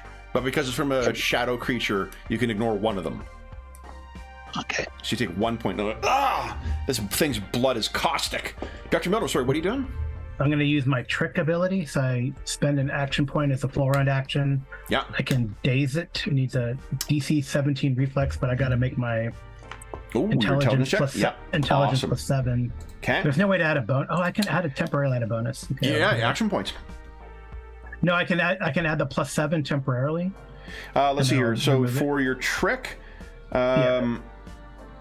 It's intelligence plus 7. yeah, so just a plus 7. 1d20 plus 7 against a DC 15. Okay. See, that's not. Okay, Yeah. But you could add an action point to this, though, Yeah, I might do that. if you need to. So 1d20 yeah. plus 7. So that doesn't include... Yeah, doesn't include the plus 7 because, like you No, said, no, we can't it's not add a plus 7, bonus. it's a plus 3, because it's your smart hero Oh. levels plus. The 7 includes it. That's why I said plus 7 total. But that still is good enough, though. That's good enough. Yeah. Yep. So Yep, DC yep. 17. Okay, so DC 17. Ooh, I might have. No, this is I hit 17 just on the nose. So this thing, but it's nimble. Like, this thing is nimble as fuck. What's the Yeah. trick you tried to pull? I try to get its attention, over here, over here. here, like snap my fingers over Yeah, here, yeah. over here. Then it is Riley's turn. What are you doing, Riley? I'm just going to pull my pistol out, take a Okay. shot. Go ahead. Don't you have the Mac 10? Rebecca has the Mac 10. Next round, she'll be able to use a okay. full round action to unload on it if she Gotcha. chooses. Oh, that is pretty close. Would you like to spend an action point? Add it to the attack. Yeah. Okay. It's down here. Oof. 18 is just enough on the nose. Wow. Okay, so you fire with your hand cannon. 6 more damage. And again, more acid sprays out of this thing. Top of the round, Willie, what are you doing? Willie is going to also reach for her weapon. She's Yep. carrying a Colt, and she's going to take a shot. Okay. Now using a range. Oh, nat 20! Look at that! Oh, nat 20 back. Incredible. And it confirmed. 20. Yeah. Yep, so that's It confirmed. 18 points of damage. Look at this. Minus 18. However, because you are engaged, Willie, I need you to give us a reflex save, please. Okay. And then it is this reflex thing's save? turn. Yeah. Reflex to avoid the Another Nat 20! You avoid it altogether. You saw what happened to Saunders. So you... Anna is in here cheering for you guys, by the way. He's come in. Then on this... So David and Evan are both sort of trying to move back. It triggers an attack of opportunity, and that thing's tail lashes out at David. And would you... Carl, would you give us a... Oh, thankfully, he didn't ask David to make a save for David. 1d4 roll, please. 1d4. Yeah. 1. 1, nice. 7 points of damage. David is sent sprawling back from where that tail hit him. Then on this thing's turn, it turns, and Saunders, go ahead and give us your attack of opportunity, because it is sprinting for that window. Okay, I'm gonna do full power attack. +6 or -6. -6, okay. Come on. Get it. No, oh my god! No way. Holy hell! So with a critical confirmed, Saunders, what does it look like as you carve this fucking monster down? I think its turns to start to go, and Saunders like hits it right in the leg and severs right through the leg, and it just like slumps down, unable to move, and blood gushes everywhere. Bring its head off. As this thing hits the ground, the whole body begins to dissolve into acid, leaving only one single thing behind. The tablet. Now, Be destroyed. they must be desperate. We have 15 minutes left in the session. How are we storming Stall Tower, guys? Well, since we have that, since Riley got that plane, maybe we just land on top, or Just fly it in. The plane, you could easily, change it to a chopper. you could definitely land a helicopter on top of Stall Tower. It for sure has a helipad. Beautiful. Nice. Is that what we're opening with? Okay, Oh, so I we love it. cut Get to the chopper. across the darkened New York sky. Walker and I think Walker's gonna have to go to the hospital, and Evan will treat him. But let me just stay in the same page here. Well, maybe Mr. Marshall can run interference since he's got money, so there's no, super police presence. While You we could do certainly this. try and call in favors. Yeah, absolutely. So we can see down on, I have a great New York street. Or just talk on the phone, to do like a rich people call on the phone, Hey, Eddie, what's going on? So one thing to consider, guys, and you have a very short time to consider this as you're talking in the chopper. What are you going to do when you get there? We should disable the thing. The lightning rod thing. Transmitter. Yeah, that- Just explode the transmitter. Because you know that you killed, what's his name? Evan and Marshall, they're certain that they killed him before. So But it if was you a do shadow that... creature that kept him alive. So if shadow creature presents itself. No, the shadow creature tried to kill him. Oh, that's right. Yeah. So we see these people on the street, and we see a big like cargo chopper go above head. What the fuck? And you guys are making your way towards that. Yeah, so He has been thwarted a couple before. people have jury rig, right? A couple people have jury rig, and Riley, are you piloting Riley, or is someone else piloting? Riley, once he sets down on the helipad, you guys will all be free to join in. There's probably lots of guards, perhaps some trained by ex-Nazis, as well as God knows what has been summoned. Okay. But if this guy blow the tower thing, that's what I say. The transmitter. But how do we kill Engelman if he can't be killed or he keeps coming back? What did Maybe the Dukes of Benthos say? if we something about Just fire against him. We've got to close the loop, close the loop. Use his fire against him. Yeah. turn his fire on him, and he will blaze eternal. Oh, maybe instead of transmit, redirect the transmission towards him. Oh, yeah. Go So we into the need to- building. Turn their Instead of- technology against them. Invert. Yeah, so invert the- it somehow. So it's going to get fed to the satellite down to here and then somewhere else. But instead of it going somewhere else, it just hits the building and just nukes the building. Well, one thing you couldn't make sense of, now you say that, Riley, you're trying to figure out what the fuck how these the tablets blueprint. fit into this. Because the curious thing is the tablets both serve as a source of power and a circuit. What if you rearrange him the wrong way? Or turn him round in some way or reverse it somehow. If there's power in these tablets, they could very well serve as You could- batteries as well. You could use it to like store the battery and then blaze them with it. What if you overload them? If you overcharge a battery, doesn't it explode? Maybe would that destroy the tablet? If I think Riley, as the resident engineer, will appreciate it, the impossibility of infinity plus one. If there's infinite power stored in the tablet of destinies, what happens when you add infinite power to it? We take a helicopter off of the tower and watch it go kabloomy. So then, Make it. what's the sequence for you guys getting in here to gain access to this? Sneaking? Blazing guns? Sneaking. I mean, I know think. Willie has some psychic abilities that could benefit here. Well, we want to sneak until it's not possible to sneak, right? And that's our best bet, and let our engineer do their magic. And if we need to hold them off, then we hold them off. It's just I a helicopter. know I could give isn't us some additional speed. I'm more thinking...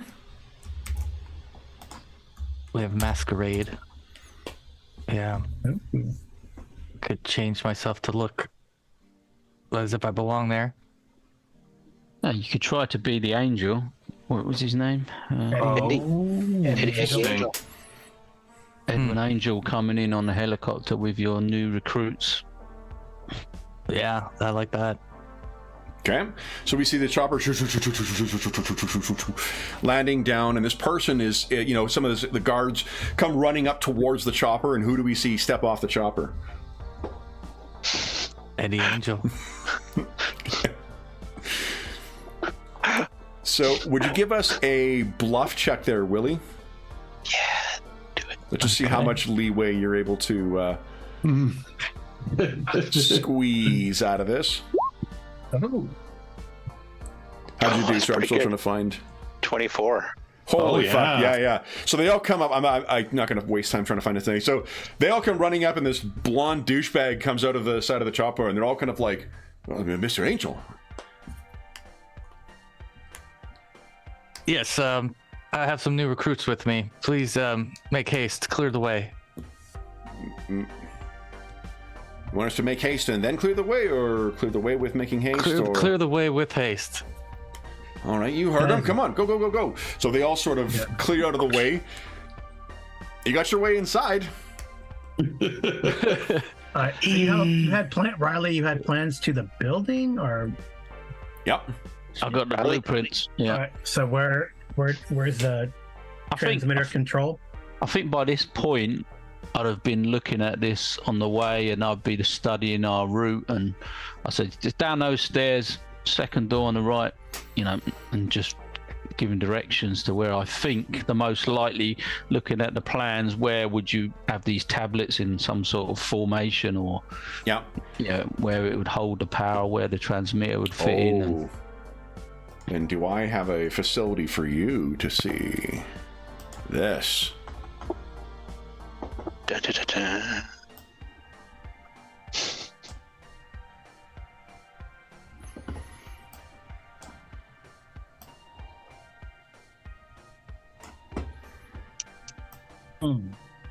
Oh, cool. The reactor room.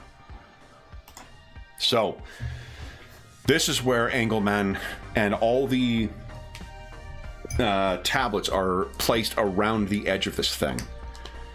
And as you guys are sneaking in and seeing this, you can see it is full of people speaking German. It is full of people who are like setting up dials and whatnot. And in the middle of all of this, of course, Engelman directing them all.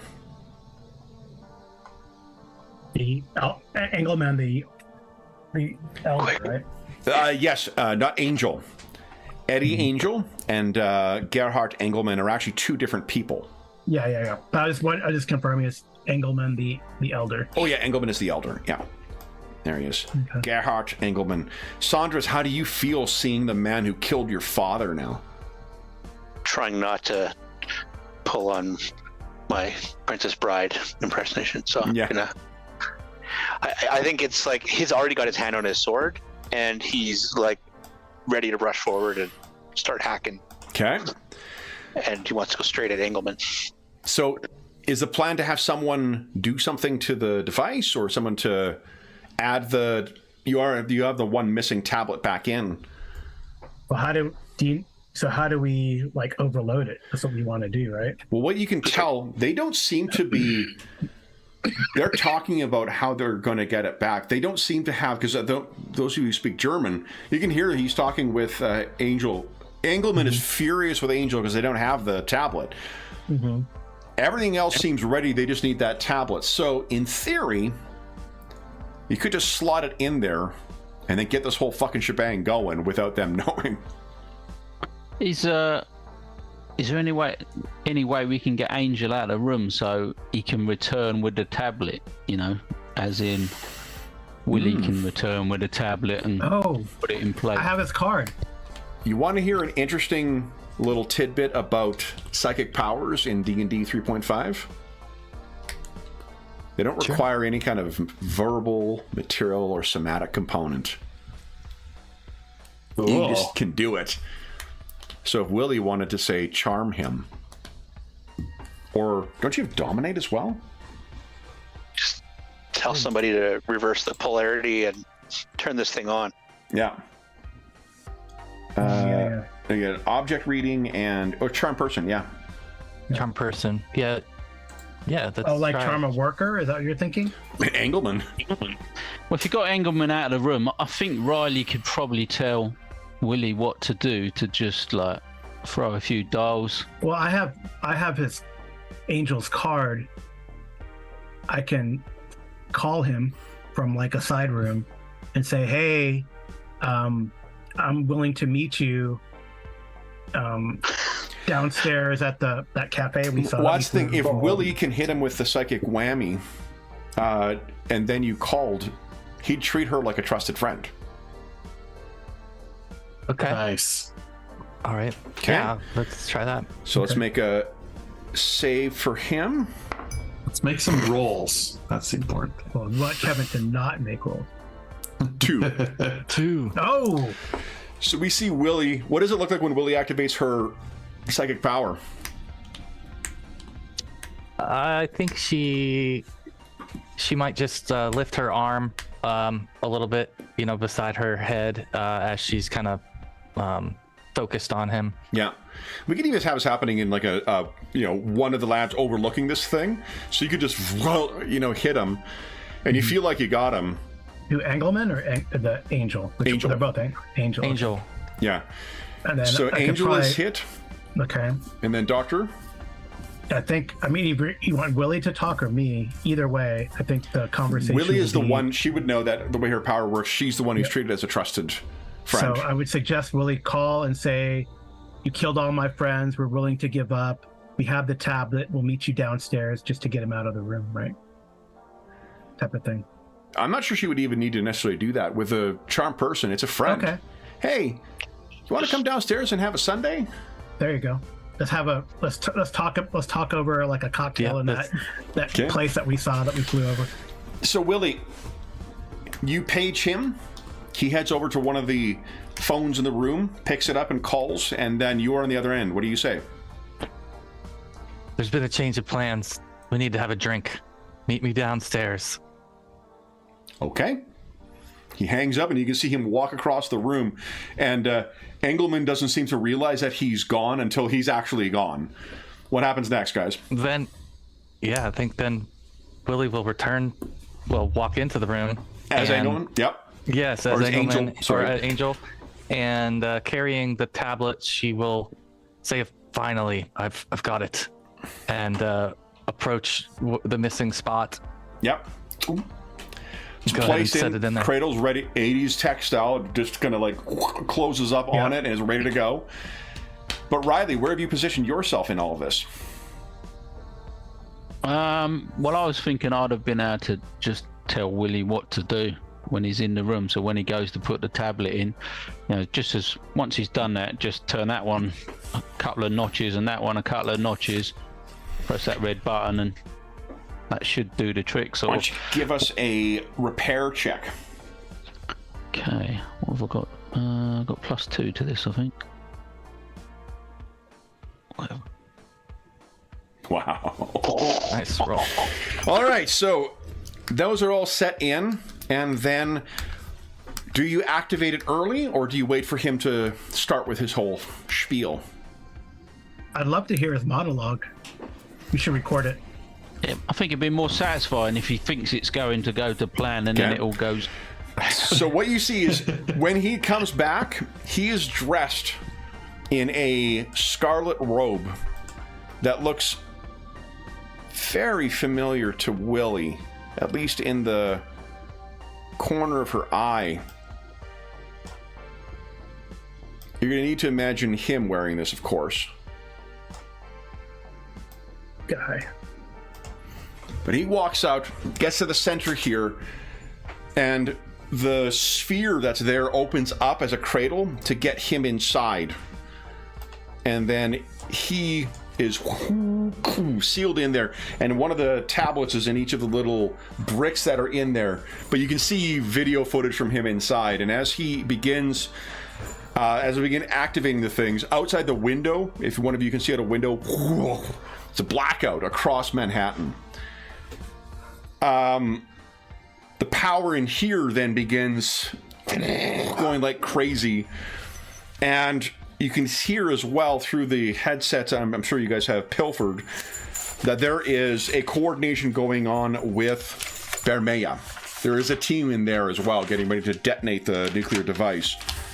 Stolen from Libyans. There is no VW van showing up to thwart this, unfortunately.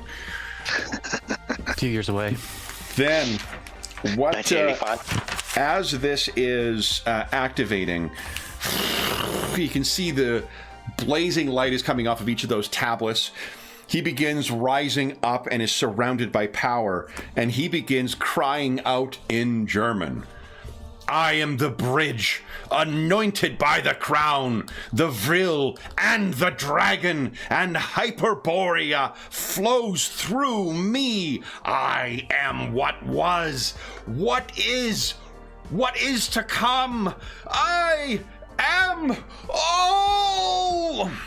And as he cries out, there's this blazing power going around, and you can see that 80s style like dot matrix kind of screen of power going up to a symbol of a satellite. It is currently oriented to go back down into Bermea, where the detonation is going to be. What would you guys like to do? Let's reorient it to come back here. Okay. Yep. Riley, you want to give us a Repair check. Give it a go. Oh, nat 20! So we see in the film version, as we would see in space, there's like a satellite out there with the Stahl SA symbol on it, and there's little puffs of air as it kind of reorients ever so slightly. And as his wailing begins, the beam shoots out of the top of the roof, and then it comes down, and so the beep beep beep beep beep beep beep, the sign the little thing goes up. We see as power streaking across the sky, and that's when you kind of realize, we probably don't want to be here when this comes back. So back to the chopper. Get to the chopper. Everyone is racing. Let's have a reflex save to see if anyone is tumbling or stumbling to make your way up here. Reflex. I do have some points left. So. Reflex save. Oh no! Dr. Miller. Oh no. Okay, Riley. So we've got some real problems with Dr. Miller and Riley. Oh, no, you rolled. Oh, yeah, reflex. Oh, man, Saunders as well. So if we take this as a group check, at least one more of you needs to succeed with a 15. Saunders, you want to try? You can roll. Do you have any points left, Saunders? Action points. 16! You probably grab Miller. So tell us what it looks like, guys. You guys are stumbling back to the roof and getting back into that chopper. Miller probably trips. And Saunders stops because he sees Dr. Miller stumble. And that's where he he just scoops him up and starts running up the stairs with him kind of like not over his arm, but like under the fireman carry. With a nat 1, here's what happens. You throw open the door expecting to go by. An angel is waiting there. Fires a gun right in your gut, Dr. Miller. You crumple over. Saunders, do you have something to say about the son or adopted son of the man who killed your father? Your line is at an end. Here and now. Okay. Go ahead and give us an attack roll. Let's just see how it does. Okay. Why would I want to do attack roll? Well, because otherwise he's going to shoot the rest of you. Power attack, full power. Boom. Oh. 16 is good enough. This guy doesn't wear a lot of armor. So you cut him down, but you are having to do, as you said, put your arm over him. Dr. Miller's been shot in the gut. He's going to need to see a doctor. So as you guys get into the roof, what happens next, guys? Pile into the helicopter. And you're pulling away, almost, what do you call it? Independence Day style, as the beam hits the top. And we see the energy begins glowing on each of these tablets, and then one by one they begin before the entire tower begins exploding from the top and all the way down. Riley, would you give us a piloting check for the chopper? Okay.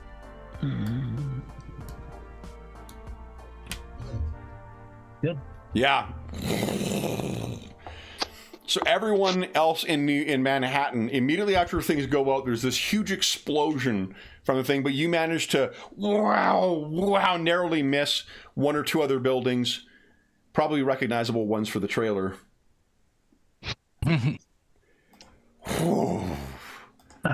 But then ride off or fly off into the sunset. Guys, how would you like the session and this campaign to end? I think I could do Dr. Miller first. I guess he's in the hospital. Okay. You know, recovering from his gut shot. And he's just kind of listening to the recording over and over again, writing down notes. Yeah. Writing down notes. Just because the Dukes of Benthus, who of course he owes them now, they all say it's a wheel in a cycle. It's probably going to happen again. So he's preparing for the next threat? For the future, yes. Who would like to go next? I can go. I think that you would see that Rebecca has published the article in her paper and probably see some people reading it with like, no way, that wasn't what that explosion was, stuff like that. Nice. I think Saunders is sitting in their office, or actually sitting at the table at John's, and he's got the picture that he's been carrying around for like a decade of the man who killed his father, and he grabs a pack of matches that say John's Restaurant on them. Yeah. And he lights one and just burns the Burning Man and lets it sit in an ashtray on the table, burning. And as you're sitting there, you hear as a plate of pancakes is slowly slid in front of you by an unseen hand. Thanks, John. Extra syrup? Yes. Riley or Willie? I think you see Willie actually see hiring Fernando to work for us, and is now no longer the only person in her department. Nice. And then finally, I think maybe you're, and before you think of walking out with anything, just remember, I can read your mind. That's right. And Riley? I think getting back in contact with the guy that left to wherever he was heading. I've forgotten where he was heading to. The guy she Khalil, met. yeah. Yeah, Khalil. And starting to put our heads together to find out more about this Stal SA and how the group can bring them down next. So might I suggest something? We see on a tropical beach, Khalil is sitting down there, sunning himself. He's clearly pale and whatnot. Like, just doesn't have enough of pale for a Lebanese guy. He's sitting there, and then we see someone else walk up and drop a folder next to him. And he kind of looks up, huh? Put your straw hat on. You sit down. We need to talk about Stahl. So, that brings our session and our year-long campaign to a conclusion. So, a huge thank you to, first off, the players from today, Carl, Jeffrey, Dave, Jamie, and Darren, and all the other players. And I should have made a fucking list beforehand. David, I know, played. Graham played. Who else played throughout this year? Am I missing? Did George jump in a session, maybe? I think George was in the first one, wasn't he? Yeah, he was definitely in one at least. Yep. So a huge thank you to everybody who played in this year-long campaign session, and to everyone who voted as well too. This has been an enormous amount of fun over the year to try and make a series of stories that will all come back together at the end. It's been great. This is honestly, it's a kind of thing that would be on a checklist, like a wish list for me. So this is a bucket list kind of mini campaign to run. Thank you so much for the opportunity to run this, to all the donors who generously donated and voted and all the different components for this.